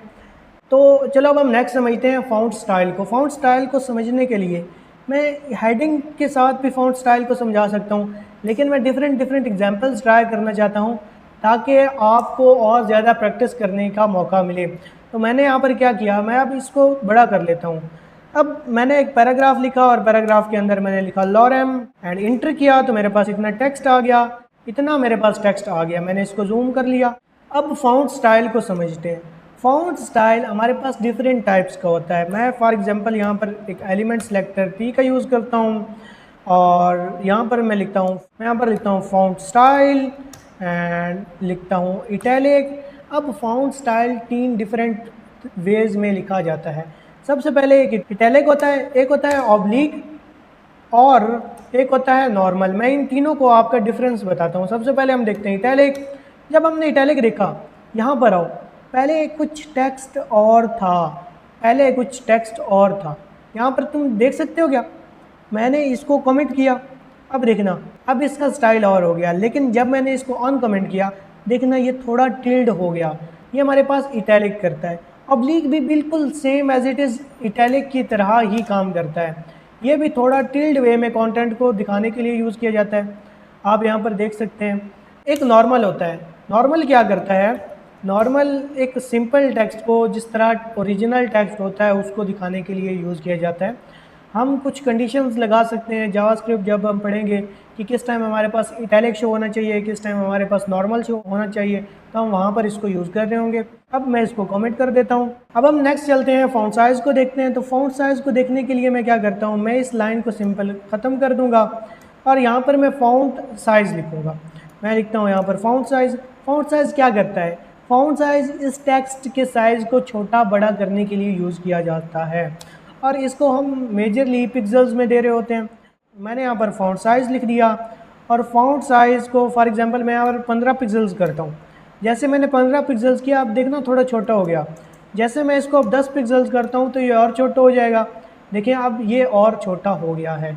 आपके पास ये कुछ इस तरह से नज़र आ रहा होगा, इतना कम, आपके पास ये इतना छोटा नज़र आ रहा होगा क्योंकि मैंने आपको दिखाने के लिए इसको थोड़ा बड़ा किया हुआ है। आपके पास ये छोटा नज़र आ रहा होगा, तो इस चीज़ का आपने मेन ख्याल रखना है। अब हम इस टेक्स्ट का साइज़ थोड़ा बड़ा भी कर सकते हैं। फॉर एग्जांपल मैं कहता हूँ 25 पिक्सल। तो अब देखें, अब मेरे भी पीछे यहाँ पर कंटेंट आ रहा है, इतना कंटेंट ज़्यादा मुझे बोल्ड होकर दिख रहा है। सॉरी, मैंने जूम इन किया हुआ है, मैं जूम आउट करता हूँ तो ओरिजिनल 100% पे मुझे अब इस तरह से शो हो जाएगा। तो इस तरह हम फ़ॉन्ट का साइज़ भी चेंज कर सकते हैं। अब हम नेक्स्ट चलते हैं फ़ॉन्ट वेट की तरफ। फ़ॉन्ट वेट को समझने के लिए हमें कुछ इम्पोर्टेंट बात समझनी होगी कि फ़ॉन्ट वेट मोस्टली 100 से 900 के दरमियान दिया जाता है और 100 का मतलब ये होता है कि फ़ॉन्ट वेट सबसे कम है और 900 का मतलब है कि फ़ॉन्ट वेट बहुत ज़्यादा बोल्ड है। मैं आपको प्रैक्टिकली करके दिखाता हूँ। मैंने लिखा फ़ॉन्ट वेट, इंटर कर दिया। मैं इसको थोड़ा जूम इन भी कर लेता हूँ ताकि आपको अच्छे से नज़र आए। अब यहाँ पर देखना, यहाँ पर अगर मैं 100 करता हूँ तो क्या यहाँ पर कुछ बोल्ड हुआ? नहीं हुआ, क्योंकि ये सबसे लाइट फ़ॉन्ट वेट है। लेकिन अगर मैं इसको बढ़ा दूँ, बहुत ज़्यादा बढ़ा दूँ और फॉर एग्जांपल मैं इसको 600 कह देता हूँ, अब देखिए अब बहुत ज़्यादा बोल्ड हो गया है फ़ॉन्ट। अगर मैं इसको मैक्सिमम वैल्यू पे लेके जाऊँ तो 900 है और अब आप देख सकते हैं कि ये बहुत ज़्यादा बोल्ड हो चुका है। हम इसकी कुछ और भी वैल्यूज़ को यूज़ कर सकते हैं। मैंने कंट्रोल एंड स्पेस दबाया तो मेरे पास बहुत सारे सजेशंस आ गए। हम यहाँ पर इसको बोल्ड, बोल्डर, लाइटर, नॉर्मल इस तरह भी यूज़ कर सकते हैं। तो ये चारों हैं, इसमें से मैं बोल्डर को ट्राई करता हूँ और जैसे बोल्डर को किया तो अब डिफरेंस आपको फील हुआ। तो इस तरह भी हम चेंज कर सकते हैं इसे। अब हम इसको देखने के बाद नेक्स्ट चलते हैं और अब हमने देखनी है लाइन हाइट। बहुत ज़्यादा ही अमेजिंग है लाइन हाइट। मैं यहाँ इसको इस तरह कर लेता हूँ और अब देखना लाइन हाइट क्या करती है। मैंने यहाँ पर लिखा लाइन हाइट। अब मैं लाइन हाइट को कुछ वैल्यूज़ दे सकता हूँ। लाइन हाइट को हम मोस्टली 1 2 3 इस तरह वैल्यूज़ देते हैं। जैसे मैंने 1 लिखा, आपको यहाँ पर फील हुआ होगा कि यहाँ पर टेक्स्ट थोड़ा सा ऊपर हुआ है। मैं एक बार इसको कमेंट करता हूँ। मैजिक ये है कि इधर आए, यहाँ पर देखें तो यहाँ पर अब आपको फील हो रहा होगा कि इन लाइंस के दरमियान थोड़ी थोड़ी यहाँ पर स्पेसिंग है। ये एक लाइन है, ये एक लाइन है, इसके दरमियान थोड़ी सी वाइड स्पेसिंग आपको नज़र आ रही होगी। मतलब इस लाइन की हाइट थोड़ी ज़्यादा है। जब हम लाइन हाइट को 1 करते हैं, अब ये सिलेक्टेड है, जब हम लाइन हाइट को 1 करते हैं अब आपको कुछ नज़र आएगा। अब आपको ये नज़र आया कि ये जो पूरी लाइन थी वो थोड़ी चिपक गई है। मैं इसको 0.5 भी कह सकता हूँ और 0.5 कहने से कुछ इतना ज़्यादा मिक्स हो जाएंगी ये लाइनें। जब मैं इसको 0 करूँगा तो ये सारी लाइनें एक लाइन में कन्वर्ट हो जाएंगी। ये पावर है लाइन हाइट की। हम लाइन हाइट को बढ़ा भी सकते हैं, 2 भी कर सकते हैं, 4 भी कर सकते हैं, जितना चाहें उतना कर सकते हैं। चलिए अब हम देखते हैं नेक्स्ट लेटर स्पेसिंग को। लेटर स्पेसिंग एक बहुत मज़े की चीज़ है। मैं इसको ख़त्म करता हूँ और यहाँ पर लिखता हूँ लेटर स्पेसिंग और यहाँ पर हम पिक्सेल्स के अंदर वैल्यूज़ देते हैं। आई नो यहाँ पर थोड़ा सा कॉम्प्लेक्स है और थोड़ा सा मुश्किल है, लेकिन आपको थोड़ी पेशेंस से काम करना होगा। यहाँ पर कुछ वैल्यूज़ को हमें पिक्सेल्स में देना होता है, कुछ वैल्यूज़ को हम 1 और 2 की फॉर्म में दे रहे हैं, कुछ वैल्यूज़ को हम 100 से 900 की फॉर्म में दे रहे हैं। तो ये आहिस्ता आहिस्ता प्रैक्टिस से आती हैं चीज़ें। आपको परेशान होने की ज़रूरत नहीं है और इतना मुश्किल नहीं है। आप जिससे प्रैक्टिस करेंगे आपको वैसे वैसे चीज़ें आ जाएंगी। अगर आपको पहली बार समझ नहीं आई, आप वीडियो को थोड़ा सा बैक करके दोबारा देख सकते हैं और चीज़ें प्रैक्टिस से ही आती हैं। हम आगे प्रैक्टिकल एग्जाम्पल देखेंगे तो आपको डिटेल में और समझ आएगा। अब हम लेटर स्पेसिंग को देखते हैं। लेटर क्या होते हैं, ये देखो, यहाँ पर देखो, ये एक लेटर है, ये एक लेटर है, ये एक लेटर है, ये सारे लेटर्स हैं, इनके दरमियान हम स्पेसिंग दे सकते हैं। मैं यहाँ पर आता हूँ और मैं इसको स्पेसिंग देता हूँ फॉर एग्जांपल 5 पिक्सल। अब यहाँ पर देखो, अब इनके दरमियान बहुत सारी स्पेसिंग तुम्हें नज़र आ रही होगी। चलो अब हम इसको क्या कर सकते हैं, इसको हम कम भी कर सकते हैं। मैंने 2 पिक्सल का, तो 2 पिक्सल से कुछ इस तरह हो गई। हम इनको माइनस के अंदर भी वैल्यू दे सकते हैं। मैं इसको -2 देता हूँ, तो जैसे ही मैंने -2 दिया तो अब ये एक दूसरे के अंदर मिक्स होने लग गए हैं। हम इसको उस टाइम यूज़ करते हैं जब हम अलग अलग फाउंड फैमिलीज़ देते हैं, तो हर एक फाउंड फैमिली के अंदर लेटर स्पेसिंग डिफरेंट होती है। हमें अगर कुछ लेटर स्पेसिंग 1 करनी हो या 2 करनी हो, कहीं पर लेटर स्पेसिंग ज़्यादा करनी हो, कम करनी हो, तो हम इस लेटर स्पेसिंग प्रॉपर्टी का यूज़ करते हैं CSS के अंदर। अब हम नेक्स्ट चलते हैं और नेक्स्ट हम देखते हैं वर्ड स्पेसिंग। जैसे लेटर स्पेसिंग था, एग्जैक्ट इसी तरह वर्ड स्पेसिंग भी यूज़ होता है। यहाँ पर मैं लिखता हूँ वर्ड स्पेसिंग, और वर्ड स्पेसिंग में मैं अगेन पिक्सल्स में वैल्यू दे रहा हूँ। मैंने कहा 4 पिक्सल्स एंड कंट्रोल एस किया।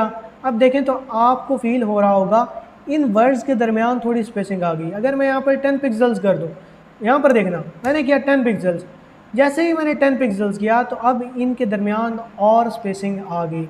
मीन्स के हम वर्ड्स के दरमियान स्पेसिंग को ऐड करने के लिए वर्ड स्पेसिंग का यूज़ करते हैं। CSS इतनी अमेजिंग है कि इसके सारे के सारे प्रॉपर्टीज़ के नाम बहुत सिंपल हैं, बट प्रैक्टिस से आ जाते हैं। सिंपल हैं और प्रैक्टिस से आ जाते हैं। इनफैक्ट अगर आपने CSS पढ़ ली और आप आगे मोबाइल ऐप डेवलपमेंट में रिएक्ट नेटिव पढ़ने जाएंगे, तब भी आपको CSS वहाँ पर बहुत हेल्प आउट करेगी। तो ये एक बहुत अमेजिंग चीज़ है। चलो अब हम नेक्स्ट चलते हैं। तो अब हम एक अमेजिंग पार्ट की तरफ आए हैं, जो है हमारे प्रैक्टिस क्वेश्चंस। ये बहुत बोरिंग था, मुझे पता है बहुत ज़्यादा बोरिंग था, लेकिन प्रैक्टिस क्वेश्चन आपको इतने ही इंटरेस्टिंग लगेंगे। मैं यहाँ पर आता हूँ, यहाँ पर हम इसको थोड़ा जूम कर लेते हैं और इस तरह रख लेते हैं। अब हमने पहले फ़ॉन्ट फैमिली को देखा और फ़ॉन्ट स्टाइल को देख लिया, लाइन हाइट को देख लिया, सारी की सारी हमने इनको देख लिया। अब हम कुछ इस तरह बनाने की कोशिश करते हैं। इस तरह बनाने के लिए मुझे यहाँ पर आना पड़ेगा। यहाँ पर टेक्स्ट पहले से दिया हुआ है, मैंने यहाँ पर टेक्स्ट दे रखा है पहले से। इसको मैं करता हूँ कॉपी और हम इधर आते हैं, इसको मैं कर लेता हूँ बड़ा और HTML फाइल के अंदर आते हैं। HTML फाइल के अंदर इस पैराग्राफ को मैंने किया कट और मैंने इसको यहाँ पर पेस्ट कर दिया। कंट्रोल एस करता हूँ। अब हम यहाँ पर जाते हैं और यहाँ पर देखते हैं तो कुछ इस तरह से शो हो रहा है। इस तरह से क्यों शो हो रहा है भाई, हम देख लेते हैं। तो हम इसको क्या करते हैं, रिमूव करते हैं। हम इस पैराग्राफ टैग को यूज़ करते हैं, ठीक है। इस पैराग्राफ टैग को मैं इस बार क्या करता हूँ, एक स्पेसिफिक क्लास दे देता हूँ। क्लास क्या दी मैंने, क्लास में दे देता हूँ माई क्लास, कुछ भी नाम रख सकते हैं। और मैं इसको करता हूँ कॉपी करने के बाद मैं आता हूँ यहाँ पर, मैं करता हूँ डॉट। क्लास को जब भी सिलेक्ट करते हैं डॉट की हेल्प से करते हैं। मैंने डॉट लिखा, अब मैं स्टाइलिंग दे सकता हूँ। अब यहाँ पर आए, यहाँ पर आप देखें तो कुछ इस तरह से नज़र आ रहा है, I am Ghulam Mustafa and teaching you CSS, subscribe my channel to support me. तो अगर आप अभी तक ये वीडियो देख रहे हैं तो अभी के अभी चैनल को सब्सक्राइब करें और टाइम स्टैम्प को मेंशन करके लिखें कि मैंने चैनल को सब्सक्राइब कर दिया है। अगर आप चैनल को सब्सक्राइब करेंगे तो मैं इस तरह की और भी इंटरेस्टिंग वीडियोस लाता रहूँगा। तो हम इसको बनाते हैं। तो मैं क्या करता हूँ, यहाँ पर आता हूँ। सबसे पहले मुझे इसका स्टाइल यहाँ पर देखना होगा। अभी के लिए मुझे कुछ इस तरह शो हो रहा है, क्योंकि जब मैंने ये प्रैक्टिस क्वेश्चन किया था तब मेरी स्क्रीन जूम थी। तो मैं इसको जूम करता हूँ जिससे हमें बेटर एक्सपीरियंस मिले। इतना मैंने जूम कर लिया और अब हम प्रैक्टिस क्वेश्चन को सॉल्व करने की कोशिश करते हैं। सबसे पहले देखते हैं इसका फ़ॉन्ट क्या है। फ़ॉन्ट इसका चेंज है, लेकिन हमारा फ़ॉन्ट और है। फ़ॉन्ट चेंज करते हैं। फ़ॉन्ट चेंज करने के लिए हम प्रॉपर्टी यूज़ करते हैं फ़ॉन्ट फैमिली को। फ़ॉन्ट फैमिली जैसे ही लिखा, मेरे पास इतने सारे फ़ॉन्ट्स आ गए। तो चलो हम पहले इसको ट्राई करते हैं। जब ये ट्राई किया तो अब देखो, अब इस तरह शो हो रहा है। जब ये नहीं था, इसको कमेंट करते हैं, जब ये नहीं था तो इस तरह शो हो रहा था, लेकिन अब इस तरह शो हो रहा है, ठीक है। तो ये तो नहीं है, कोई और चेक करते हैं। हम यहाँ पर कोई नाम भी लिख सकते हैं। फॉर एग्जांपल मैं यहाँ पर लिखता हूँ एरियल। जैसे ही मैंने यहाँ पर लिखा एरियल और मैं इसको सेलेक्ट करता हूँ, कंट्रोल एस करता हूँ, तो अब देखते हैं अब क्या वही सेम एज इट इज़ है। हाँ बिल्कुल वही है, मेरे ख्याल में वही है। अब हम नेक्स्ट चलते हैं और नेक्स्ट हम करते हैं फ़ॉन्ट स्टाइल। फ़ॉन्ट स्टाइल को मैं करता हूँ इटैलिक। जब हम इटैलिक करेंगे तो देखें कुछ इस तरह से हो गया। उसके बाद मैं लाइन हाइट दे देता हूँ। लाइन हाइट मैंने दे दी कुछ 2, कंट्रोल एस किया और कुछ इस तरह से दिख रहा है। उसके बाद मैंने दे दिया लेटर स्पेसिंग 3 पिक्सल करके देखता हूँ, कंट्रोल एस करता हूँ। तो क्या इतनी लाइन हाइट थी? नहीं, थोड़ी ज़्यादा हुई है। मैं इसको 2 पिक्सल करके देखता हूँ, वो 2 पिक्सल किया, कंट्रोल एस किया, हाँ इतनी ही लाइन हाइट थी। और लास्ट चीज़ है हमारे पास वर्ड स्पेसिंग। तो अब मैं यहाँ पर चलता हूँ, तो अब मैं इसको थोड़ा जूम आउट करता हूँ, तो क्या इस तरह दिख रहा था? ऑलमोस्ट इसी तरह ही दिख रहा था। मैं यहाँ पर आता हूँ, यहाँ पर देखें तो इसी तरह ही कुछ दिख रहा है। चलें अब हम नेक्स्ट चलते हैं और अपना नेक्स्ट प्रैक्टिस क्वेश्चन देखते हैं। नेक्स्ट हमारे पास कुछ प्रैक्टिस क्वेश्चन ये है, आप इसको ट्राई करें और ख़ुद इम्प्लीमेंट करने की कोशिश करें। अगर नहीं होता तो यहाँ सारा नीचे कोड दिया हुआ है, आप इससे हेल्प ले सकते हैं। बाय द वे मैंने क्वेश्चन के अंदर सारे के सारे हिंट्स बताए हुए हैं। मैंने आपको बताया हुआ है कि कौन सी फॉन्ट फैमिली यूज़ करनी है, कितनी लाइन हाइट रखनी है, कितनी लेटर स्पेसिंग रखनी है, सारा कुछ डिटेल में बताया हुआ है, तो आप इसको कर सकते हैं। तो चलो अब हम नीचे चलते हैं और अब हम देखते हैं कि टेक्स्ट प्रॉपर्टीज़ क्या होती हैं। टेक्स्ट प्रॉपर्टीज़ को समझने के लिए मैं आपको एक एग्जांपल देता हूँ। इनफैक्ट इसी का हम यूज़ कर लेते हैं। कंट्रोल एस करता हूँ और मैं यहाँ पर आपको अगर दिखाऊँ तो कुछ इस तरह शो हो रहा है। अब देखना, तो मैं यहाँ पर नीचे आता हूँ, टेक्स्ट प्रॉपर्टीज़ के नीचे यहाँ पर मैं इसी क्लास को सिलेक्ट कर लेता हूँ जिसका नाम मैंने रखा था माय क्लास। और मैं अब अगर यहाँ पर आऊँ और लिखूँ टेक्स्ट अलाइन, जैसे ही मैंने टेक्स्ट अलाइन लिखा मेरे पास कुछ स्पेसिफिक ऑप्शंस आ गए। ये सारे ऑप्शंस आ गए हैं मेरे पास, आप देख सकते हैं। सेंटर होता है, एंड होता है, उसके बाद जस्टिफाई होता है, लेफ़्ट राइट होता है। हम 3 को देखेंगे, मेजर जो 3 यूज़ होते हैं। सबसे पहले हम सेंटर को देखते हैं। सेंटर को जब मैंने यहाँ पर लिखा तो आप देखेंगे कि जितना भी कंटेंट है वो सेंटर के अंदर आ जाएगा। देखिए ये लाइन के अंदर सेंटर के अंदर आ गया। इससे हमें क्या पता चलता है कि टेक्स्ट प्रॉपर्टीज़ क्या करती है। टेक्स्ट प्रॉपर्टीज़ हमारे टेक्स्ट को अलाइन करने के लिए और टेक्स्ट की अपीयरेंस को डिफ़ाइन करने के लिए यूज़ की जाती है।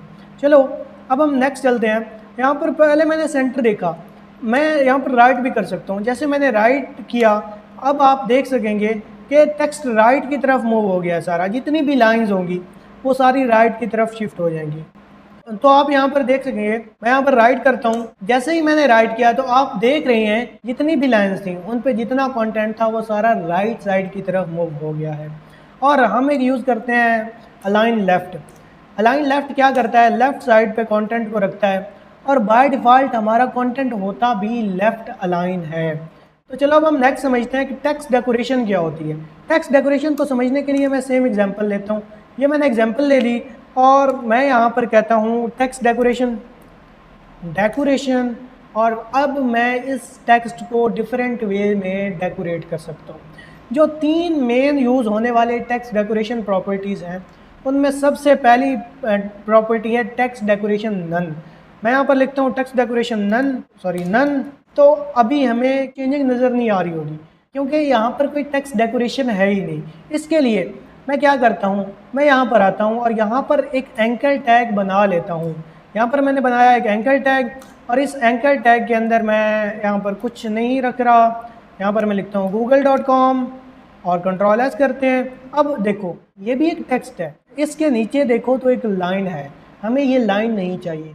और हम टेक्स्ट डेकोरेशन का मोस्टली इसी वजह से यूज़ करते हैं कि हमें एंकर टैग्स के नीचे लाइन नहीं चाहिए होती है। अब मुझे लाइन नहीं चाहिए तो मैं यहाँ पर आता हूँ और टेक्स्ट डेकोरेशन को क्या कर देता हूँ, नन कर देता हूँ। किस टेक्स्ट डेकोरेशन को, जो मेरा एंकर टैग है उसको सिलेक्ट करता हूँ। मैंने यहाँ पर किया एंकर टैग को सिलेक्ट, मैं इसको थोड़ा नीचे कर देता हूँ ताकि आपको ठीक से नज़र आए। मैंने यहाँ पर किया एंकर टैग को सिलेक्ट और सिलेक्ट करने के बाद अब मैंने यहाँ पर लिखा टेक्स्ट डेकोरेशन नन। जैसे ही मैं टेक्स्ट डेकोरेशन नन करूँगा तो उसके नीचे जो लाइन आ रही थी, ये जो नीचे लाइन आ रही थी वो गायब हो गई। अब मैं इसको कमेंट करता हूँ, अब देखें अब नीचे लाइन आ रही है, लेकिन जैसे मैं इसको अनकमेंट करता हूँ अब नीचे वाली लाइन चली जाएगी क्योंकि मैंने इसकी टेक्स्ट डेकोरेशन नन कर दी है। यहाँ तक हमें टेक्स्ट डेकोरेशन नन की समझ आ गई। अब हम ऊपर वाली सेम एग्जांपल देखते हैं। ऊपर वाली एग्जांपल देखने के लिए मैं यहाँ पर आता हूँ और मैं लिखता हूँ .myclass और यहाँ पर आ गया। अब इस माई क्लास के अंदर टेक्स्ट डेकोरेशन देने के लिए टेक्स्ट डेकोरेशन अंडरलाइन कर दो। जब मैं यहाँ पर अंडरलाइन रखूँगा तो यहाँ पर देखिएगा मैं इस google.com को भी इनफैक्ट अब ख़त्म कर देता हूँ, क्योंकि हमने टेक्स्ट डेकोरेशन नन को डिटेल में समझ लिया है। चलें अब मैं यहाँ पर आता हूँ, तो अब देखें यहाँ पर लाइन आ गई है, पूरे टेक्स्ट के नीचे एक लाइन आ गई है। मैं इसको कमेंट करता हूँ, अब देखें अब पूरे टेक्स्ट के नीचे लाइन नहीं है, अनकमेंट किया तो अब लाइन आ गई है। मतलब कि जब हमें किसी कंटेंट के नीचे, किसी टेक्स्ट के नीचे लाइन देनी होती है, तब हम टेक्स्ट डेकोरेशन अंडरलाइन यूज़ करते हैं। हम यहाँ पर ओवरलाइन भी लिख सकते हैं। यहाँ पर हमने लिखा ओवरलाइन, तो ओवरलाइन से क्या होगा, सारे कंटेंट के ऊपर लाइन आ जाएगी।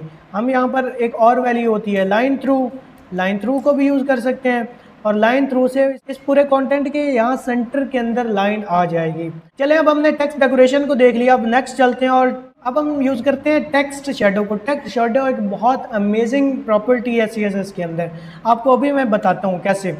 मैंने यहाँ पर फॉर एग्जांपल लिखा my class dot my class, और यहाँ पर मैं लिखता हूँ टेक्स्ट शेडो। पहले हम समझते हैं कि टेक्स्ट शेडो कैसे काम करता है।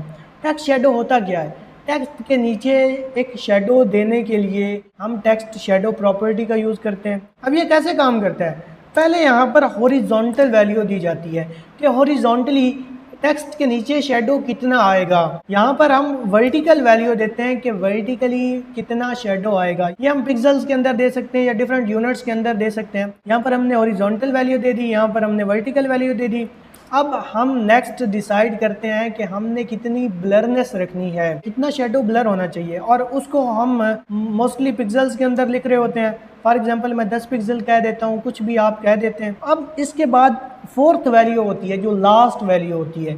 यहाँ पर हमने कलर डिसाइड करना होता है कि उस शेडो का कलर क्या होगा जो टेक्स्ट के नीचे आएगा। मैं फॉर एग्जांपल यहाँ पर ब्लू कर देता हूँ, इसी सिंटैक्स को फॉलो करके अब यहाँ पर टेक्स्ट शेडो लिखता हूँ। मैंने यहाँ पर कहा टेक्स्ट शेडो, और अब मैंने सबसे पहले हॉरिजॉन्टल वैल्यू देनी है। हॉरिजॉन्टली मैं 10 पिक्सल दिखाना चाहता हूँ, वर्टिकली भी मैं 10 पिक्सल दिखाना चाहता हूँ, और यहाँ पर मैं ब्लरनेस दूंगा। ब्लरनेस मैं 4 पिक्सल रखना चाहता हूँ।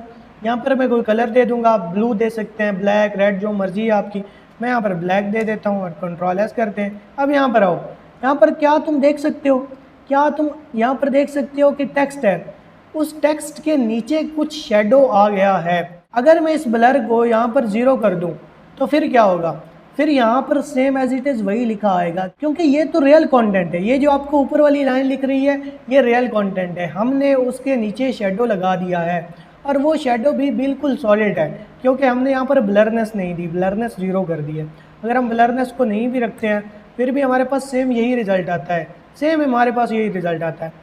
लेकिन एक अच्छी प्रैक्टिस है कि ब्लरनेस दें, तो मैं यहाँ पर 5 पिक्सल देता हूँ, या 4 पहले दी थी 4 दे देता हूँ। अब देखिएगा, अब यहाँ पर नीचे शेडो आ गया। ये बहुत अमेजिंग प्रॉपर्टी है CSS के अंदर। अब हम नेक्स्ट चलते हैं और देखते हैं कि कौन कौन से प्रैक्टिस क्वेश्चन हमने करने हैं। चलो हमने ये सारा कुछ देख लिया, और अब हम नेक्स्ट चलते हैं। हमने ये एग्जाम्पल देखनी है, ये हमने करना है, ये करते हैं। कोई इतना मुश्किल नहीं है, आपको समझ आ ही रहा होगा। तो मैं इसको करता हूँ कमेंट, इनफैक्ट मैं इन दोनों को अनकमेंट करता हूँ तभी ये ठीक से कमेंट होगा। और अब हम थोड़ा नीचे चलते हैं, यहाँ पर एक प्रैक्टिस क्वेश्चन करते हैं। प्रैक्टिस क्वेश्चन करने के लिए मैं इसको ख़त्म कर देता हूँ कि यहाँ पर एक H1 हेडिंग है, और H1 हेडिंग में CSS कोर्स लिखा हुआ है। यहाँ पर एक लिंक है, और लिंक के अंदर टेक्स्ट डेकोरेशन नन दी हुई है। तो अब यहाँ पर आता हूँ, मैं यहाँ पर लिखता हूँ H1, और H1 के अंदर मैंने लिखा CSS कोर्स लिख दिया, एंड उसके बाद मैंने एक एंकर टैग लगाया, और इस एंकर टैग के अंदर मैंने कुछ नहीं देना, यहाँ पर लिख देता हूँ होम, कंट्रोल एस किया। अब यहाँ पर देखते हैं, यहाँ पर सेम उसी तरह दिख रहा है। अब हमने शेडो देना है और इसकी टेक्स्ट अलाइनमेंट नन करनी है, और कुछ भी नहीं करना। मैं यहाँ पर लिखता हूँ H1, और मैं यहाँ पर करता हूँ टेक्स्ट शेडो को 5 pixel and 5 pixel and 5 pixel करता हूँ। मैं 5 पिक्सल ही कर लिए। ये हॉरिजॉन्टल वैल्यू थी कि हॉरिजॉन्टली किस तरह दिखेगा, ये वर्टिकल वैल्यू थी, ये मेरे पास ब्लर था। एंड अब मैं इसको करता हूँ कुछ ब्लैक, कंट्रोल एस करते हैं, और अब मैं अगर रहूँ और यहाँ पर देखें तो कुछ इस तरह से नज़र आ रहा है, कुछ सिमिलर है, लेकिन कुछ इसके अंदर तो क्या मैं इस शेडो का कलर चेंज करके कुछ और रख सकता हूँ? मैं लिखता हूँ कुछ ग्रे। ग्रे करने से अब देखते हैं कुछ हुआ, तो एग्जैक्ट सेम वही लुक आ रही है। चलो अब हम नेक्स्ट चलते हैं, और ये सेंटर में है और इसकी टेक्स्ट डेकोरेशन नन करनी है। तो मैं यहाँ पर आता हूँ और मैं कहता हूँ सबसे पहले एंकर टैग को, हमारी टेक्स्ट डेकोरेशन हो गई नन। एंड उसके बाद H1 के अंदर आया, और यहाँ पर अब हमने अलाइनमेंट देनी है। टेक्स्ट अलाइन किया मैंने, और यहाँ पर मैंने गया सेंटर और कंट्रोल एस करता हूँ, ये सेंटर में आ गया और इसके नीचे लाइन भी ख़त्म होगी। क्या इसी तरह था?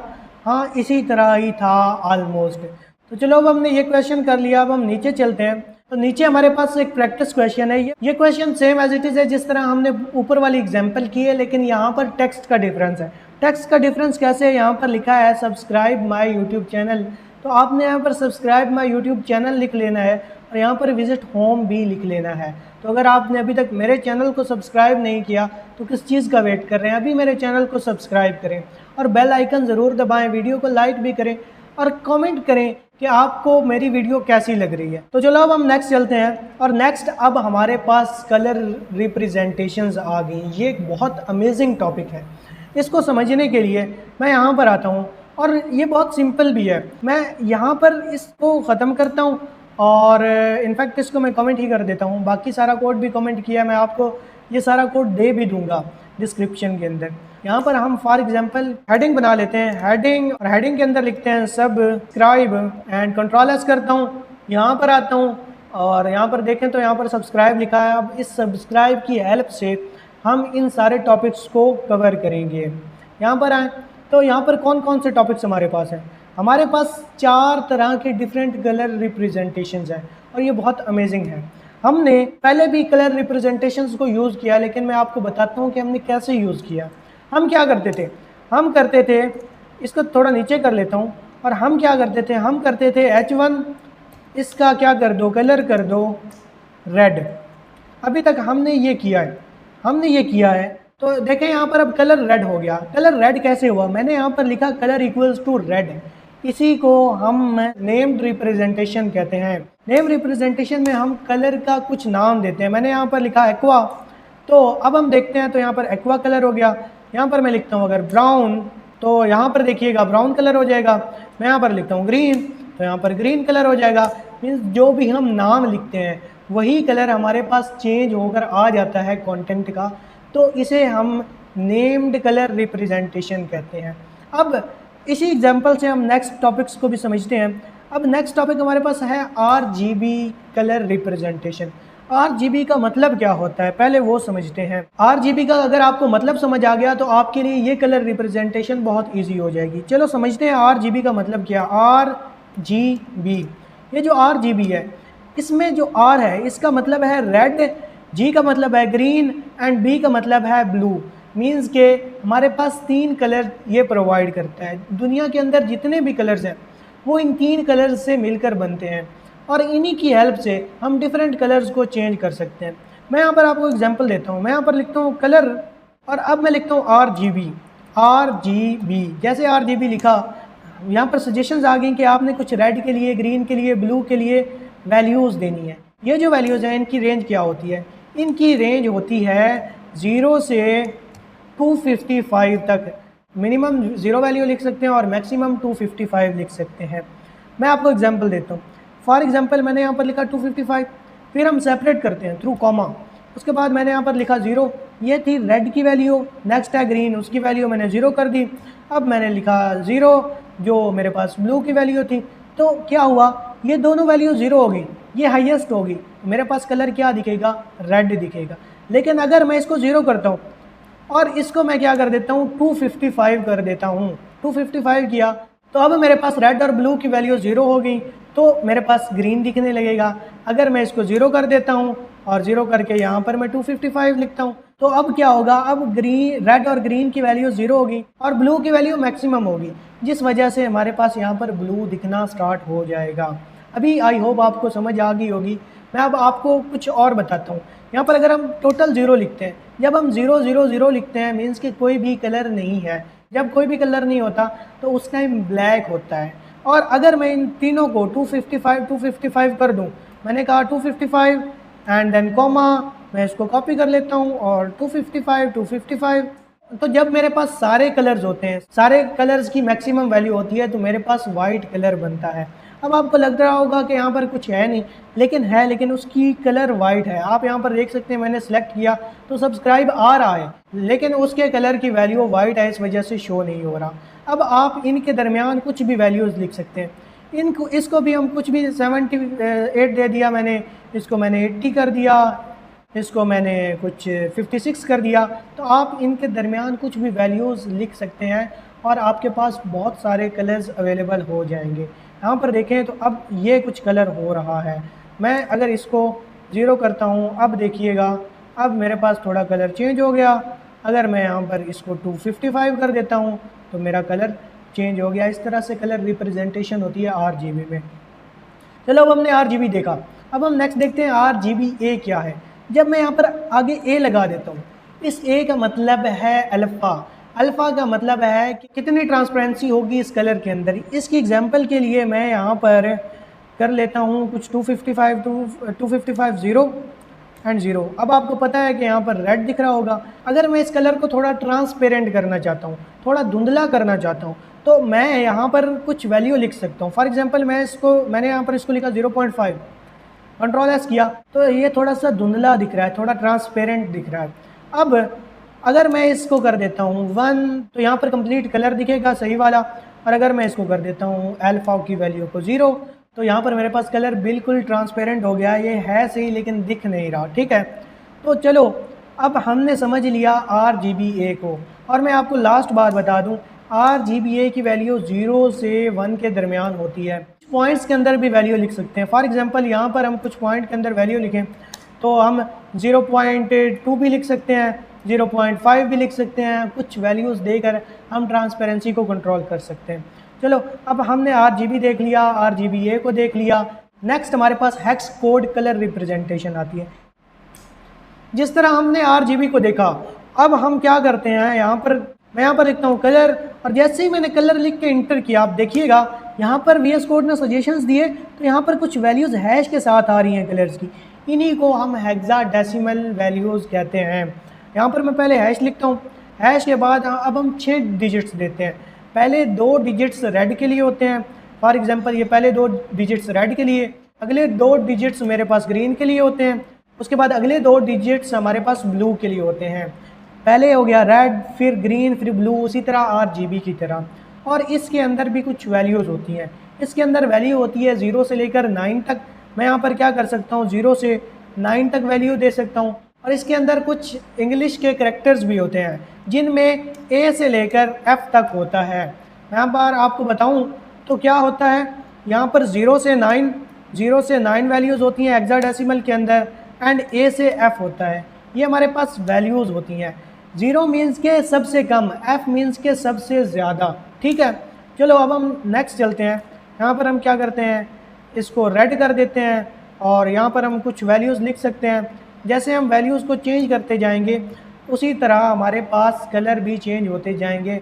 आप यहाँ पर देख सकते हैं और आप इसको प्रैक्टिस भी कर सकते हैं। चलो अब हम नेक्स्ट चलते हैं। और अब हमने सारी कलर रिप्रेजेंटेशंस को देख लिया। कलर रिप्रेजेंटेशंस के बाद अब आप यहाँ पर हमने सारी कलर रिप्रेजेंटेशंस को देख लिया। आप इन नोट्स को डिटेल में पढ़ सकते हैं और सारा वही है जो मैंने आपको अभी बताया है। तो चलो अब हम नेक्स्ट चलते हैं और इस एग्जांपल को देखते हैं। अब इस एग्जांपल में क्या है, हमारे पास कुछ कलर्स हैं और इन कलर्स को हम डिफरेंट वेज में लिख सकते हैं। मैं इसी एग्जांपल को सेम कॉपी करने की कोशिश करता हूँ। सबसे पहले हमारे पास एक हेडिंग है, एक पैराग्राफ है और एक डिव है। तो मैं यहाँ पर क्या करता हूँ, एक हेडिंग बना लेता हूँ, इसको करते हैं रिमूव, और मैंने यहाँ पर एक बना ली हेडिंग, H1 हेडिंग का नाम दिया, मैंने यहाँ पर लिखा हेडिंग। और उसके बाद मैंने एक पैराग्राफ बना लिया, जिसके अंदर मैंने लिखा पैराग्राफ। उसके बाद मैंने एक डिव को बना लिया और डिव को मैंने लिखा बॉक्स एंड कंट्रोल एस करते हैं। अब यहाँ पर आएँ और यहाँ पर देखें तो इस तरह से कुछ शो हो रहा है। हमें इसको इस तरह करना है। इस तरह करने के लिए मैं यहाँ पर आता हूँ और हम डायरेक्ट इनको सिलेक्ट कर लेंगे। मैं यहाँ पर मैं नीचे आता हूँ और यहाँ पर मैं इसको लिखता हूँ। मैंने किया H1 को सिलेक्ट और H1 को मैंने कहा कि तुम्हारी जो टेक्स्ट लाइन है वो सेंटर हो जाए और तुम्हारा जो कलर है वो ब्लू हो जाए। यहाँ पर मैंने नेम्ड रिप्रेजेंटेशन यूज़ किया है कलर को सिलेक्ट करने के लिए। अब हम देखें तो मेरे पास सेम उसी तरह ही शो हो रहा है। चलो अब हम नेक्स्ट पैराग्राफ की तरफ चलते हैं और पैराग्राफ में क्या है, इस तरह का कुछ टेक्स्ट है। अब इसको डिज़ाइन करने के लिए हम यहाँ पर आते हैं और यहाँ पर मैं कलर देता हूँ और कलर मैं इस बार RGB में दे देता हूँ। मैंने कहा RGB red green and blue and यहाँ पर मैंने कुछ वैल्यूज़ देनी है। ये थोड़ा सा मेरे पास ग्रीन है तो मैं क्या करूँगा, यहाँ पर कुछ 0 लिख दूँगा और यहाँ पर मैं कर दूँगा 255, कॉमा लगाना भूल गया, यहाँ पर मैं लिखूँगा, इनफैक्ट यहाँ पर मैं लिखूँगा 0। कंट्रोल एस किया मैंने। तो अब हम इधर चलते हैं और यहाँ पर देखें तो सेम एज इट इज़ उसी तरह ही शो हो रहा है जिस तरह यहाँ पर शो हो रहा है। अब हम नीचे चलते हैं, यहाँ पर बॉक्स को हमने स्टाइल करना है। बॉक्स को स्टाइल करने के लिए मुझे डिव को सिलेक्ट करना पड़ेगा। मैंने कहा डिव और डिव के अंदर मैंने RGBA इस बार कलर रिप्रेजेंटेशन यूज़ करनी है। मैं कुछ भी कर सकता हूँ लेकिन प्रैक्टिस के लिए RGBA यूज़ कर रहा हूँ।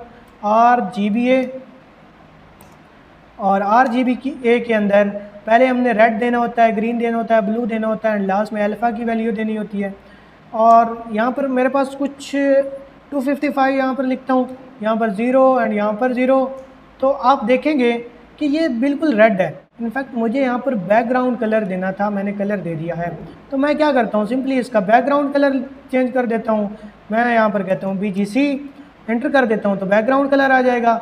अब आप देख सकते हैं कि इतना बैकग्राउंड कलर है, लेकिन मुझे इसको कम करना है। कम करने के लिए क्या करना पड़ेगा, मुझे इसका अल्फ़ा की वैल्यू सेट करनी पड़ेगी। मैं यहाँ पर लिखता हूँ 0.2, आप कुछ भी लिख सकते हैं। यहाँ पर देखें ये थोड़ा ज़्यादा ही ट्रांसपेरेंट हो गया। मैं इसको 0.4 करके देखता हूँ, कंट्रोल एस करते हैं तो कुछ इस तरह से शो हो रहा है। क्या ये वही है? तो I think same as it is वही है। चलो अब हम नेक्स्ट चलते हैं। और मैंने ये सारा बाय द वे कोड भी आपको दिया हुआ है, तो आप ये कोड भी चेक कर सकते हैं और इस प्रैक्टिस क्वेश्चन को भी आप कर सकते हैं। सेम एज इट इज़ वही है, बस थोड़ा टेक्स्ट चेंज है और आप इसको ज़रूर प्रैक्टिस करें। मैंने स्टेप बाय स्टेप आपको बताया भी है कि आपने क्या करना है। चलो अब हम नेक्स्ट चलते हैं और नेक्स्ट अब हमारे पास लास्ट टॉपिक है जिसको हम बॉक्स मॉडल कहते हैं। बॉक्स मॉडल एक बहुत अमेजिंग कॉन्सेप्ट है CSS के अंदर और आपको बॉक्स मॉडल को समझना बहुत ही इंपॉर्टेंट है, क्योंकि अगर आप बॉक्स मॉडल को नहीं समझेंगे तब तक आप अच्छी तरह से वेबसाइट्स को डिज़ाइन नहीं कर पाएंगे।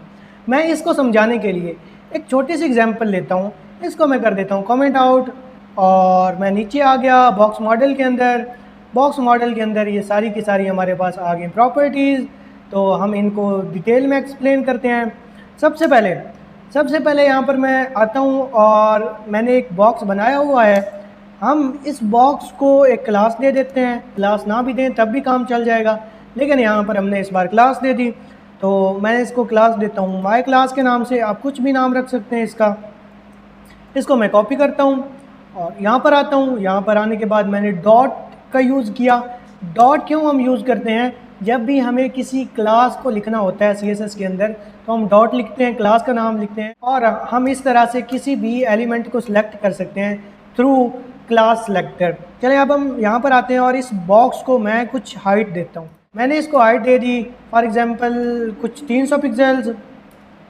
मैंने इसको विड्थ दे दी कुछ 300 पिक्सेल्स और मैं इसका बैकग्राउंड कलर कर लेता हूँ रेड। मैंने यहाँ पर रेड लिखा। अब यहाँ पर आओ, इसको मैंने बहुत बड़ा किया हुआ है, मैं इसको ओरिजिनल साइज़ पे लाता हूँ 100 पे। आप देख सकते हैं मुझे बॉक्स कुछ इस तरह का नज़र आ रहा है। मैं इसको जूम कर लेता हूँ ताकि आपको अच्छे से नज़र आए। ठीक है, चलो अब हम नेक्स्ट चलते हैं।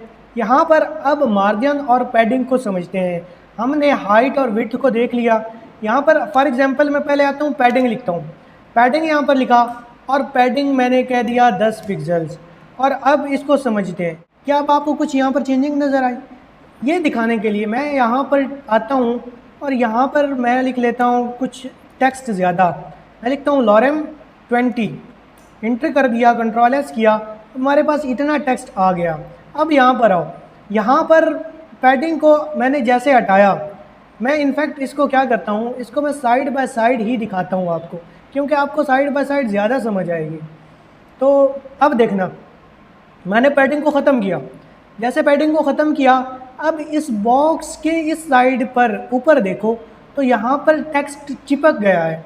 जब मैं इस पैडिंग को दोबारा लगाता हूँ, मैंने इस पैडिंग को लगाया तो अब देखो यहाँ से और यहाँ से स्पेसिंग आ गई।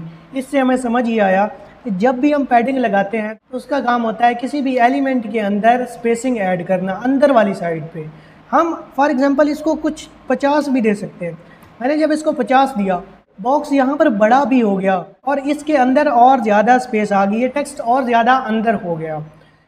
तो इसी को हम पैडिंग कहते हैं। पैडिंग किसी भी एलिमेंट के अंदर स्पेस देने के लिए यूज़ किया जाता है। अब चलो मार्जिन को देख लेते हैं। पैडिंग को मैंने ख़त्म किया, अब मैं मार्जिन लिखता हूँ। मैंने यहाँ पर लिखा मार्जिन और यहाँ पर मैंने 20 पिक्सल दे दिया। अब आप एक चीज़ यहाँ पर नोट करोगे कि इस बार बॉक्स के अंदर कोई स्पेस नहीं आई, लेकिन बॉक्स के बाहर स्पेस आई। यहाँ पर इसको मैं कमेंट करूँ, जैसे ही मैंने इसको कंट्रोल एंड फॉरवर्ड स्लैश दबाया तो कमेंट हुआ। जैसे कमेंट हुआ तो यहाँ पर स्पेसिंग कम हो गई, लेकिन जैसे ही मैंने मार्जिन को लगाया 20 पिक्सल तो इसके बाहर स्पेस बढ़ गई। मतलब ये कि मार्जिन हमेशा बाहर स्पेस देने के लिए यूज़ किया जाता है। अब मैं आपको एक इंटरेस्टिंग चीज़ दिखाता हूँ। मार्जिन हमने समझ लिया, अब पैडिंग की हेल्प से आपको इंटरेस्टिंग चीज़ दिखाता हूँ। इंटरेस्टिंग चीज़ ये है कि यहाँ पर जैसे ही मैंने पैडिंग दी, अब देखना यहाँ पर मैंने इस कर्सर को कॉर्नर पे रखा हुआ है। जैसे ही मैं इसे ऑन कमेंट करता हूँ तो इसका साइज़ बड़ा हो गया और ये देखें ये मेरे पीछे आ रहा है यहाँ पर। तो अब आपको ये समझ आ रही होगी कि जैसे ही हम पैडिंग देते हैं तो उस एलिमेंट का साइज़ बड़ा हो जाता है। तो देखा जाए तो ये भी एक प्रॉब्लम है। अगर हम यहाँ पर पैडिंग दे रहे हैं तो बॉक्स बड़ा हो रहा है, पैडिंग हटा रहे हैं तो बॉक्स छोटा हो रहा है। इस प्रॉब्लम को सॉल्व करने के लिए हमारे पास एक प्रॉपर्टी होती है जिसका नाम होता है बॉक्स साइजिंग। इसकी इनिशियली वैल्यू होती है कंटेंट बॉक्स। कंटेंट बॉक्स का ये मतलब होता है जितनी इसके पास विड्थ और हाइट है उतनी तो रहे ही रहे, लेकिन जितनी हम पैडिंग यहाँ पर लगा रहे हैं उतनी हॉरिजॉन्टली और वर्टिकली पैडिंग बढ़ जाए। और यहाँ पर आप देख सकते हैं हमारे पास हॉरिजॉन्टली और वर्टिकली पैडिंग बढ़ी और ये बॉक्स थोड़ा बड़ा हो गया। लेकिन हम यहाँ पर कंटेंट बॉक्स की बजाय अगर यहाँ पर बॉर्डर बॉक्स लिख दें, बॉर्डर बॉक्स का मतलब क्या है कि भैया तुम इसका साइज़ सेम रखो, जितना हमने विड्थ और हाइट रखी है वो सेम रखो और उसी के अंदर पैडिंग को एडजस्ट करो, एक्स्ट्रा इसका साइज़ ना बड़ा करो। अब हम छोटी सी एक अमेजिंग ट्रिक देखते हैं बॉक्स मॉडल को समझने के लिए। मैं यहाँ पर आता हूँ और यहाँ पर आकर मैंने राइट क्लिक किया, इंस्पेक्ट के बटन पे क्लिक किया। जैसे मैं इंस्पेक्ट के बटन पे क्लिक करता हूँ और अब यहाँ पर आप इसको थोड़ा ऊपर करें, इसको जैसे ही आप ऊपर करेंगे आपको यहाँ पर एक बॉक्स नज़र आ रहा होगा।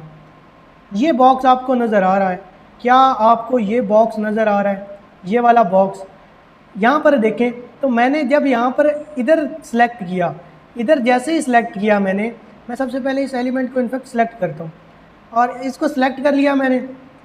और सेलेक्ट करने के बाद अब पहले मार्जिन है, फिर इसके बाद बॉर्डर होता है, फिर पैडिंग होती है एंड मेन कंटेंट होता है। बॉर्डर को भी अभी हम देख रहे होंगे। अगर हमारे पास यहाँ मार्जिन होता, मैं यहाँ पर मार्जिन दे देता हूँ, मार्जिन देता हूँ मैं यहाँ पर 10 पिक्सल्स का, कंट्रोल एस करता हूँ। अब देखिएगा, अब मैं इसको दोबारा सेलेक्ट करता हूँ। जैसे ही मैंने इसको सेलेक्ट किया, यहाँ पर होवर करने पे इस बॉक्स के ऊपर एक कलर आ रहा है, वो कलर मार्जिन को रिप्रेजेंट करता है। नीचे बॉर्डर है जो हम अभी देखेंगे। उसके बाद पैडिंग ये दिखा रहा है कि 20 हमने पैडिंग दी हुई है, 20 पिक्सल। इसके बाद लास्ट में मेरे पास मेन कंटेंट है। तो हम इस बॉक्स की हेल्प से देख सकते हैं कितना मार्जिन, कितनी पैडिंग हमारे किसी भी बॉक्स के अंदर या किसी भी एलिमेंट के अंदर दी हुई है। चलो अब हम थोड़ा नेक्स्ट चलते हैं और मैं आपको इनफैक्ट एक चीज़ मज़े की दिखाता हूँ। यहाँ पर आप देखें तो यहाँ पर ये बॉडी है, बॉडी आप देख सकते हैं, यहाँ पर नीचे बॉडी लिखा हुआ आ रहा होगा। यहाँ पर देखें बॉडी है, बॉडी में बाय डिफ़ॉल्ट कुछ मार्जिन होता है जो सारे ब्राउज़र पे अलग अलग होता है। हर एक ब्राउज़र के कुछ अपने मार्जिन होते हैं जिनको हम CSS के अंदर बॉयलर प्लेट के अंदर ख़त्म करते हैं। हम नेक्स्ट वीडियो के अंदर वो देखेंगे। चलो अब हमने इतना कुछ समझ लिया। इतना कुछ समझने के बाद हम कुछ टॉपिक्स को देखते हैं और अब हम अपने कोर्स को एंड करते हैं। कोर्स में अब हमारे पास क्या टॉपिक्स रह गए? हमने विड्थ, हाइट सब कुछ कवर कर लिया, पैडिंग भी कवर कर ली, मार्जिन भी कवर कर लिया, बट हमारा यहाँ पर एक टॉपिक रहता है जिसका नाम है बॉक्स शेडो। बॉक्स शेडो को अब हम देखते हैं। बॉक्स शेडो को देखने के लिए मैं यहाँ पर आता हूँ, इसे बंद करते हैं और फॉर एग्ज़ाम्पल मैं चाहता हूँ कि मैं इस बॉक्स को थोड़ा शेडो दूँ। जिस तरह हमने टेक्स्ट के अंदर टेक्स्ट शेडो देखा था, इस तरह हम बॉक्स शेडो को भी यूज़ करते हैं। सबसे पहले हम हॉरिजॉन्टल वैल्यू देते हैं, मैंने 10 पिक्सल दे दी। फिर हम वर्टिकल वैल्यू देते हैं, मैंने 10 पिक्सल दे दी। फिर हम ब्लर देते हैं, मैंने इसको 10 पिक्सल दे दिया। उसके बाद हम कोई कलर डिसाइड करते हैं, मैंने यहाँ पर ब्लू डिसाइड कर लिया एंड कंट्रोल एस करते हैं। अब यहाँ पर आओ, यहाँ पर आओ तो मेरे पास एक शेडो आ गया है इसके पीछे जो इसको थोड़ा अपीलिंग दिखा रहा है। अगर मैं इसको ब्लैक करता हूँ तो ये और ज़्यादा अपीलिंग दिखेगा। इनफैक्ट मैं इसको ग्रे करता हूँ, ग्रे से और ज़्यादा अपीलिंग दिखता होता है। यहाँ पर देखो तो अब इसके पीछे कुछ शेडो आ गया है। चलो अब हमने बॉक्स शेडो को कवर कर लिया, तो हमने इतना कुछ कर लिया। अब यहाँ पर हम आते हैं और कुछ प्रैक्टिस क्वेश्चंस की तरफ देखते हैं कि क्या हमने यहाँ पर कोई प्रैक्टिस क्वेश्चन रखा हुआ था। क्या हमने यहाँ पर कोई प्रैक्टिस क्वेश्चन रखा हुआ था? हाँ, ये कुछ विड्थ एंड हाइट के प्रैक्टिस क्वेश्चंस थे और ये मैंने एक प्रैक्टिस क्वेश्चन रखा है। ये प्रैक्टिस क्वेश्चन मैंने बिल्कुल डिटेल में आपको बताया है कि आपने क्या क्या करना है। तो ये आपकी असाइनमेंट है, हमने ये सारे टॉपिक्स अभी कवर किए हैं, तो आप इसको ज़रूर बनाइएगा। ये आपकी असाइनमेंट है, इससे आपकी प्रैक्टिस होगी। चलिए अब हम नेक्स्ट चलते हैं और नेक्स्ट हम देखते हैं बॉक्स शेडो को। तो बॉक्स शेडो के अंदर एक एग्जांपल है छोटी सी। अभी हमने बॉक्स शेडो को देखा है, तो अब हम इसको बनाने की कोशिश करते हैं। सबसे पहले मैं इसको करता हूँ कमेंट, और कमेंट करने के बाद इनफैक्ट मैं देखता हूँ यहाँ पर क्या लिखा है, माय कार्ड लिखा हुआ है। तो मैं यहाँ पर आता हूँ और डिव के अंदर डिव ही ले लेते हैं। यहाँ पर लिखता हूँ माय कार्ड, कंट्रोल एस किया और माय क्लास यही डिव यूज़ कर लेते हैं हम। यहाँ पर मैं नीचे आता हूँ और मैंने कहा डॉट माय क्लास एंड मैंने यहाँ पर फॉर एग्ज़ाम्पल हाइट दे दी कुछ इसको 100 और मैंने इसको कुछ विड्थ दे दी 250, एंटर किया और तो मैंने यहाँ पर कहा बॉक्स शेडो और मैंने ये कह दिया कि 10 पिक्सल्स हॉरिजॉन्टली, 10 पिक्सल्स वर्टिकली। मैं यहाँ पर कुछ ब्लर दे देता हूँ, 10 पिक्सल्स ही दे लेता हूँ और इसका मैं कलर कर देता हूँ ग्रे। कंट्रोल एस करते हैं। अब हम जाके देखते हैं कि दिख किस तरह रहा है। कुछ ये इस तरह दिख रहा है, तो मैं इसका ब्लर थोड़ा ज़्यादा कर लेता हूँ, मैं इसका ब्लर कर लेता हूँ 30। अब किस तरह दिख रहा है? अब ये कुछ इस तरह दिख रहा है और ये अमेजिंग भी दिख रहा है। लेकिन यहाँ पर आए तो यहाँ पर ये थोड़ा सा अंदर है। अंदर है मतलब कि हमें पैडिंग देनी पड़ेगी। मैं यहाँ पर कुछ पैडिंग दे लेता हूँ, मैंने कहा पैडिंग और पैडिंग मैंने दे दी 10 की, कंट्रोल एस किया। अब ये थोड़ा अंदर हो गया। लेकिन यहाँ पर एक प्रॉब्लम है, एक प्रॉपर्टी होती है बॉर्डर रेडियस, वो हमने यहाँ पर नहीं दिया। और इस प्रैक्टिस क्वेश्चन को कराने का मेन मोटिव भी यही था कि मैं आपको बॉर्डर रेडियस को अच्छे से समझा सकूँ। अब हमने क्या करना है, इस तरह से कॉर्नर्स हैं, हमने इस तरह इसको मोड़ना है। तो इसके लिए हम क्या करेंगे, बॉर्डर रेडियस दे देंगे। बॉर्डर रेडियस देने के लिए हम यहाँ पर लिखते हैं बॉर्डर रेडियस और हम यहाँ पर कोई पिक्सल में वैल्यू देते हैं। मैं फॉर एग्जांपल यहाँ पर 25 पिक्सल्स वैल्यू दे देता हूँ। अब यहाँ पर देखें आई थिंक कुछ ज़्यादा ही हो गया है, तो मैं क्या करता हूँ, इसको कम कर देता हूँ और 15 करते हैं। 15 करने से कैसे दिख रहा है, अब कुछ इसी तरह दिख रहा है जिस तरह हमारा प्रैक्टिस क्वेश्चन था। तो अब हमने ये पूरा लेक्चर कंप्लीट कर लिया है जिसके अंदर हमने बहुत सारे CSS के बेसिक कॉन्सेप्ट्स देखे। तो अब आपको कॉन्फिडेंस आ गया होगा इतने सारे प्रैक्टिस क्वेश्चंस करने के बाद। तो चलो अब हम नेक्स्ट चलते हैं और नेक्स्ट देखते हैं कि क्या है। तो अब हमारे पास एक प्रोजेक्ट आ गया है, हम इस प्रोजेक्ट को स्टेप बाय स्टेप बना रहे होंगे। मैं इसके अंदर HTML को कॉपी कर लूँगा जो मैंने यहाँ पर दिया हुआ है। हम सिर्फ स्टाइलिंग पर फोकस करेंगे और यहाँ पर आकर मैं एक फ़ोल्डर बना लेता हूँ प्रोजेक्ट के नाम से। मैंने यहाँ पर लिखा प्रोजेक्ट एंड मैं थोड़ा बड़ा भी कर देता हूँ ताकि आपको दिखे। प्रोजेक्ट के बाद मैंने यहाँ पर लिखा एक style.css और फिर मैंने लिखा एक index.html एंड मैं इंटर कर देता हूँ और मैं यहाँ पर पेस्ट कर देता हूँ जो भी मैंने कॉपी किया था वहाँ से। तो इस तरह से कुछ शो हो रहा है। अब मैं यहाँ पर चलूँ और देखूँ तो कैसे शो हो रहा है। तो यहाँ पर देखें तो दूसरी फाइल मेरी लिंक है। मैं क्या करता हूँ, मैं यहाँ पर इस पोर्ट को बंद करता हूँ, यहाँ पर बटन पे क्लिक करके और गो लाइव के बटन पे क्लिक करता हूँ। अब मेरे पास कुछ इस तरह का HTML शो हो रहा है। इस HTML को हमने इस तरह का एक खूबसूरत वेब पेज बनाना है। वेब पेज बनाने के लिए सबसे पहले समझते हैं क्या है। ये एक लोगो लगाया है मैंने, यहाँ पर कुछ स्पैन क्रिएट किए हैं, ये एक हेडिंग है, ये पैराग्राफ है और नीचे इमेज है। बस यही है हमारा पूरा का पूरा प्रोजेक्ट इस वीडियो का। तो मैं क्या करता हूँ, सबसे पहले यहाँ पर आ जाता हूँ। यहाँ पर मैंने क्या किया, ये सारा कॉपी करके पेस्ट किया हुआ है और यहाँ पर मैं लिख देता हूँ प्रोजेक्ट। कंट्रोल एस करते हैं। अब हम स्टाइलिंग लिखना स्टार्ट करते हैं। स्टाइलिंग लिखने के लिए मैं क्या करता हूँ, मैं बाकी सारी पहले फाइल्स को बंद कर देता हूँ, क्लोज अदर के बटन पे क्लिक किया और मैं CSS को साथ ओपन कर लेता हूँ। और हम क्या करेंगे, हम इस तरह लिखेंगे, इस तरह यहाँ पर हम CSS लिखे हुए हैं और यहाँ पर हम HTML लिखेंगे। मैं कंट्रोल भी करता हूँ। चलो अब हम स्टार्ट करते हैं अपनी CSS को लिखना। तो CSS को लिखने के लिए सबसे पहले यहाँ पर आता हूँ, देखते हैं कि हमारा फ़ॉन्ट स्टाइल क्या है। फ़ॉन्ट स्टाइल हमारे पास कुछ इस तरह का है। हम क्या करेंगे, इस फ़ॉन्ट स्टाइल को थोड़ा चेंज कर लेंगे। तो हम यहाँ पर फ़ॉन्ट को चेंज करेंगे तो इसके लिए हम यूनिवर्सल सेलेक्टर के अंदर लिखेंगे ताकि हमारा सारा टेक्स्ट एक ही तरह का दिखे, पूरे के पूरे टेक्स्ट की फ़ॉन्ट फैमिली एक ही हो। मैं यहाँ पर लिखता हूँ फ़ॉन्ट फैमिली एंड इंटर किया। अब फ़ॉन्ट फैमिली के अंदर मैं यहाँ पर यूज़ कर रहा हूँ एरियल हमने पहले भी यूज़ किया हुआ है। कंट्रोल एस करता हूँ। तो अब देखें हमारे पास कुछ इसी तरह का शो हो रहा है। इसको हम और ज़्यादा ब्यूटीफुल बना लेंगे। सबसे पहले हम नेव बार को देखते हैं। तो नेव बार को देखने के लिए मैं पहले नेव बार को कलर दे देता हूँ। यहाँ पर नेव बार को कैसे सिलेक्ट किया, मैंने इस तरह सिलेक्ट किया नेव से। तो मैंने कहा यहाँ नेव एंड नेव को मैं बैकग्राउंड कलर दे देता हूँ कुछ रेड ताकि हमें ठीक से नज़र आए। कंट्रोल एस किया और इस तरह से नज़र आ रहा है। अब हमें नेव बार को कुछ पैडिंग भी देनी पड़ेगी।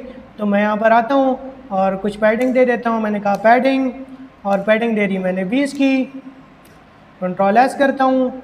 इतनी अब हमारे पास पैडिंग आ गई। अब हम चलो नेक्स्ट चलते हैं और नेक्स्ट देखते हैं। अब हमें नेक्स्ट ये करना है कि हमें इनके दरमियान स्पेस देनी पड़ेगी। स्पेस देने के लिए क्या करना होगा मुझे, यहाँ पर देखो मैंने एक आईडी दी हुई है, स्पेस के नाम से एक स्पैन क्रिएट किया है। इस स्पैन को मैं कुछ वैल्यू दे दूँगा। तो मैं यहाँ पर सिलेक्ट कर लेता हूँ, यहाँ पर स्पेस को SPC करके और यहाँ पर मैंने इसको इतना दूर करना है। इतना दूर करने के लिए मैं इसको मार्जिन भी दे सकता हूँ। मार्जिन देने के लिए मैंने यहाँ पर लिखा मार्जिन और मार्जिन मैं इसको दूंगा लेफ़्ट से। तो इसको मैं करता हूँ 850 पिक्सल्स और कंट्रोल एस करते हैं। अब यहाँ पर देखो कुछ इस तरह शो हो रहा है। जब हम इसको फ़ॉन्ट साइज़ देंगे और यहाँ पर स्पेसिंग क्रिएट करेंगे तो ये ठीक तरह से नज़र आने लगेगा। तो इसके लिए अभी हमें परेशान नहीं होना। तो अब हम नेक्स्ट चलते हैं। अब हम सबसे पहले इस लोगो को देखते हैं। लोगो में हमने क्या करना है, मैं यहाँ पर आता हूँ। लोगो के लिए हमने यहाँ पर क्या यूज़ किया है, आईडी यूज़ किया है यहाँ पर। अब हमने लोगो को सिलेक्ट करना है। लोगो के लिए मैंने आईडी दी है लोगो। तो मैं यहाँ पर हैश लोगो लिखता हूँ जिससे आईडी सिलेक्ट हो जाएगी। और अब हम इसको कुछ फ़ॉन्ट वेट देंगे और फ़ॉन्ट साइज़ देंगे। मैं इसको फ़ॉन्ट साइज़ दे देता हूँ 30 के बराबर। तो मैंने यहाँ पर लिखा फ़ॉन्ट वेट और ये मैं देता हूँ 700 एंड कंट्रोल एस करते हैं। अब यहाँ पर आकर देखो तो अब कैसा नज़र आ रहा है, बिल्कुल अच्छा नज़र आ रहा है। क्या इस तरह नज़र आ रहा है जिस तरह था, ऑलमोस्ट इसी तरह नज़र आ रहा है। मैंने थोड़ा जूम किया हुआ है। तो चलो अब हम इस साइड पे चलते हैं और इनको सेट करते हैं। अब हम आ जाते हैं इधर। अब यहाँ पर देखें तो ये लिस्ट आइटम्स हैं, ये सारे लिस्ट आइटम्स हैं। इन लिस्ट आइटम्स को मैंने स्टाइल करना है। तो स्टाइल करने के लिए मुझे इनकी टेक्स्ट डेकोरेशन को नन करना पड़ेगा, इनका कलर चेंज करना पड़ेगा, इनका साइज़ भी थोड़ा बढ़ाना पड़ेगा। तो मैं क्या करता हूँ, यहाँ पर इस आइटम को सिलेक्ट करता हूँ डॉट आइटम, क्योंकि क्लास इनकी डॉट आइटम है। मैंने डॉट आइटम को सिलेक्ट कर लिया। डॉट आइटम को सिलेक्ट करने के बाद पहले इसकी मैं टेक्स्ट डेकोरेशन करता हूँ नन। टेक्स्ट डेकोरेशन नन हो गई एंड उसके बाद अब हम देखते हैं। अब देखें यहाँ पर टेक्स्ट डेकोरेशन नन होगी। यहाँ पर कुछ कलर दे देता हूँ मैं। कलर इसको दे दिया मैंने ब्लैक। जब ब्लैक कलर दिया तो इस तरह से नज़र आ रहा है। इसका कुछ फ़ॉन्ट वेट कर लेते हैं। फ़ॉन्ट वेट इनका 200 कर लेते हैं। कंट्रोल एस किया तो अब ये थोड़े से पहले से बोल्ड नज़र आ रहे हैं। इनको मैं कुछ मार्जिन लेफ़्ट भी दे देता हूँ। जब मैंने इनको मार्जिन दिया लेफ़्ट और मैं इनको 10 पिक्सल्स मार्जिन देता हूँ, देखते हैं कितनी स्पेसिंग आती है इनके दरमियान। तो इनके दरमियान सिर्फ इतनी ही स्पेसिंग आई। मैं इसको कुछ 15 के कर देता हूँ, इसको 15 कर देता हूँ और अब इनके दरमियान कुछ इतनी स्पेसिंग आ गई। तो मैं इसको कर देता हूँ 30, कंट्रोल एस करते हैं। अब देखते हैं, अब कुछ इतनी नज़र आ रही है। अब इनका फ़ॉन्ट साइज़ भी कुछ बड़ा करना पड़ेगा, तो मैं यहाँ पर करता हूँ फ़ॉन्ट साइज़ मैंने यहाँ पर कुछ कर दिया, क्या लें 20 पिक्सल्स, कंट्रोल एस किया। अब यहाँ पर ये कुछ इतने अच्छे नज़र आ रहे हैं। क्या हमने वही बनाया जो हमने बनाना था? यहाँ पर आओ और यहाँ पर आओ, तो क्या वही है? हाँ वही है, बट यहाँ पर एक प्रॉब्लम है कि मैंने इसको कलर रेड दिया है। हम मोस्टली जब भी कुछ डिज़ाइन करते हैं तो उसको हम कोई ना कोई बैकग्राउंड कलर दे देते हैं ताकि हमें पता चलता रहे कि उसके अंदर कैसे स्टाइलिंग हुई है। तो ये एक अच्छी प्रैक्टिस है और आपको भी फॉलो करनी चाहिए। मैं इसका बैकग्राउंड कलर ख़त्म कर देता हूँ। जैसे मैंने इसको रिमूव किया और अब आप देख सकते हैं कुछ इसी तरह नज़र आ रहे हैं। अब हम नेक्स्ट पेज को डिज़ाइन करते हैं। तो मैं यहाँ पर आता हूँ, यहाँ पर क्या लिखा हुआ है? A dedicated guide for every buyer लिखा हुआ है। इसको हमने कुछ स्टाइल देना है। किस तरह स्टाइल करना है? इतना बड़ा और इतना खूबसूरत करके हमने इसको स्टाइल करना है। तो चलो अब हम यहाँ पर आते हैं। मैं इसको इनफैक्ट रिमूव ही कर देता हूँ। नीचे आओ तो हम सर्च करते हैं कि ये जो टेक्स्ट है ये कहाँ पे लिखा हुआ है। ये यहाँ पे लिखा हुआ है dedicated guide for every buyer. तो मैं इस आईडी को सिलेक्ट कर लेता हूँ, जो है हीरो। मैंने कहा हैश, तो आईडी के हेल्प से हमने एलिमेंट को सिलेक्ट कर लिया। तो अब हम इसको कुछ स्टाइल करेंगे। इसको हमने थोड़ा बड़ा करना है, तो इसके लिए एक बेस्ट प्रैक्टिस ये है कि पहले इसका बैकग्राउंड कलर दे दें। तो बैकग्राउंड कलर मैंने दे दिया एंड मैंने यहाँ पर इसको कहा रेड। वही सेम टेक्निक यूज़ कर रहे हैं। तो ये इतना आ गया। ये तो बहुत छोटा है, तो हमें इसकी कुछ हाइट देनी पड़ेगी। हाइट देने के लिए मैंने यहाँ पर लिखा हाइट और मैं इसकी हाइट कर देता हूँ 200 पिक्सल्स। कंट्रोल एस करते हैं। अब ये कुछ इतना बड़ा नज़र आ रहा है। अब हमने इस टेक्स्ट को बड़ा करना है, तो बड़ा करने के लिए मैं यहाँ पर आता हूँ। तो इसके लिए मैंने यहाँ पर फ़ॉन्ट साइज़ दे दिया और फ़ॉन्ट साइज़ मैं देता हूँ 90 पिक्सल्स एंड कंट्रोल एस करता हूँ। अब देखते हैं, अब कुछ इतना नज़र आ रहा है, लेकिन मसला ये है कि इसको सेंटर में होना था।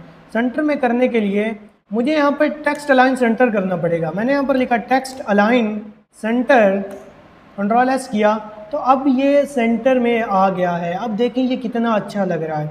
क्या हमने वही अचीव किया जो हमें चाहिए था? हाँ, हमने आई थिंक 90% वही अचीव किया जो हमें चाहिए था। मैं इसका बैकग्राउंड कलर रिमूव करता हूँ ताकि आपको अच्छे से दिख सके। इसका बैकग्राउंड कलर रिमूव किया, तो अब यहाँ पर देखें ये वाला सेक्शन और ये वाला सेक्शन बिल्कुल सेम नज़र आ रहा है। तो चलो अब हम नेक्स्ट चलते हैं। तो इस टेक्स्ट को सेंटर में लाते हैं। इसको यहाँ से रिमूव कर देते हैं और यहाँ पर आए तो इस पैराग्राफ को मैंने आईडी दी है DES की, मीन्स के डिस्क्रिप्शन। तो मैं इस आईडी को सिलेक्ट कर लेता हूँ और मैंने कुछ इस तरह लिख दिया। अब मुझे क्या करना है? सबसे पहले यहाँ पर बैकग्राउंड कलर देना है। मैंने यहाँ पर बैकग्राउंड कलर लिखा BGC एंड इसको मैं कर देता हूँ रेड। कंट्रोल एस करते हैं। अब मुझे कुछ इतना नज़र आ रहा है, मैं इसको सेंटर में करता हूँ। सबसे पहले मैंने इसको किया सेंटर में। तो सेंटर में करने के लिए होता है टेक्स्ट अलाइन सेंटर, हमने बहुत बार देखा है। कंट्रोल एस करते हैं और अब ये सेंटर के अंदर आ चुका है। लेकिन यहाँ पर देखें तो यहाँ पर ये थोड़ा बड़ा है और यहाँ पर थोड़ा छोटा है, तो इसके लिए भी हमें स्टाइलिंग करनी पड़ेगी। देखते हैं कि इन दोनों के दरमियान डिफरेंस क्या है। इसका फ़ॉन्ट बड़ा है, इसका फ़ॉन्ट छोटा है। तो मैं फ़ॉन्ट साइज़ यहाँ पर लगाता हूँ कुछ। यहाँ पर मैं लिखता हूँ फ़ॉन्ट साइज़ और मैंने इसको 20 किया। कंट्रोल एस किया। अब देखते हैं क्या ये इतना ही है? नहीं, थोड़ा बड़ा कर दिया। तो मैं इसको करता हूँ 18। कंट्रोल एस किया। अब मेरे ख्याल में ये बिल्कुल ठीक नज़र आ रहा है। अब हमें लास्ट में एक इमेज लगानी है। तो इमेज लगाने के लिए मैंने क्या किया हुआ है, यहाँ पर आओ तो मैंने यहाँ पर एक इमेज लगाई हुई है अपनी HTML के अंदर। ये आपको सारा कोड मिल जाएगा और इस इमेज का नाम रखा हुआ है मैंने न्यू लोगो। तो मैं सेम एज इट इज़ यही वाली इमेज उठा कर लाता हूँ जो मैंने यहाँ पर लगाई थी। और यहाँ पर ये इमेज लगाने के लिए मैं सबसे पहले इस बटन पे क्लिक करता हूँ और मैंने अब इस इमेज को उठा लिया अपने कंप्यूटर में से और इस फोल्डर के अंदर पेस्ट कर दिया। जैसे ही मैंने पेस्ट किया तो क्योंकि ऑटोमेटिकली ये इमेज यहाँ पर लगी हुई है तो मुझे कैसे शो हो जाएगा? यहाँ पर इस तरह शो हो जाएगा। लेकिन अब हमें इस इमेज की हाइट और विड्थ को कंट्रोल करना है। हाइट और विड्थ हम CSS की हेल्प से कंट्रोल कर सकते हैं। यहाँ पर मैं आता हूँ और अब मैं इस इमेज को सिलेक्ट करता हूँ। मैंने यहाँ पर लिखा इमेज और इसकी कुछ हाइट दे देते हैं। मैं कहता हूँ कुछ 260 पिक्सल्स, कंट्रोल एस किया मैंने। और अब यहाँ पर आओ, अब ये किस तरह दिख रही है, अब ये थोड़ी छोटी हो गई है। हमें इस ऊपर वाले पैराग्राफ को थोड़ी हाइट देनी होगी ताकि ये थोड़ी नीचे आ सके। तो मैं इसको हाइट दे देता हूँ। यहाँ पर मैंने इसको लिखा हाइट, और हाइट में देता हूँ 45 पिक्सल्स। इतने में काम हो जाएगा आई थिंक सो। तो अब ये आई थिंक सो कि ठीक दिख रही है। अब हमें सिर्फ इसकी विड्थ को कंट्रोल करना है। तो इसके लिए मैं क्या करता हूँ, यहाँ पर आता हूँ और यहाँ पर मैं लिखता हूँ विड्थ 1400 पिक्सल्स, कंट्रोल एस किया। तो अब ये थोड़ी छोटी नज़र आ रही है, लेकिन मैं इसको अगर 1500 कर दूँ, 1500 करने से क्या होता है, कंट्रोल एस किया तो अब ये हमारे पास बिल्कुल अच्छे से नज़र आ रही है। अब मैं इस रेड कलर को रिमूव करता हूँ। मैंने अब इस रेड कलर को रिमूव कर दिया, तो कंट्रोल एस कर दिया, और अब फाइनली हमारा प्रोजेक्ट भी कंप्लीट हो गया। सेम एज़ इट इज़, जैसे यहाँ पर देखें, यहाँ पर मैंने बनाया है, सेम एज़ इट इज़ मैंने यहाँ पर भी बनाया है। तो ये थी हमारी एक कंप्लीट वीडियो जिसके अंदर हमने बहुत सारे प्रैक्टिस क्वेश्चंस किए हैं, बहुत सारी एग्जांपल्स को किया है। मैं इतनी डिटेल्ड वीडियोस और अमेजिंग प्रोजेक्ट्स इस यूट्यूब चैनल पर लाता रहूँगा। तो अभी मेरे यूट्यूब चैनल को सब्सक्राइब करें, बेल आइकन को ज़रूर दबाएं, वीडियो को लाइक करें और कमेंट में ज़रूर लिखें कि आपको वीडियो कैसी लगी। और नेक्स्ट वीडियो आपको मेरे यूट्यूब चैनल पर प्लेलिस्ट के अंदर मिल जाएगी, उसको ज़रूर वॉच करें, चेकआउट करें और CSS को लर्न करें। तो चलो अब हम मिलते हैं अपनी नेक्स्ट वीडियो में, तब तक keep learning and keep coding.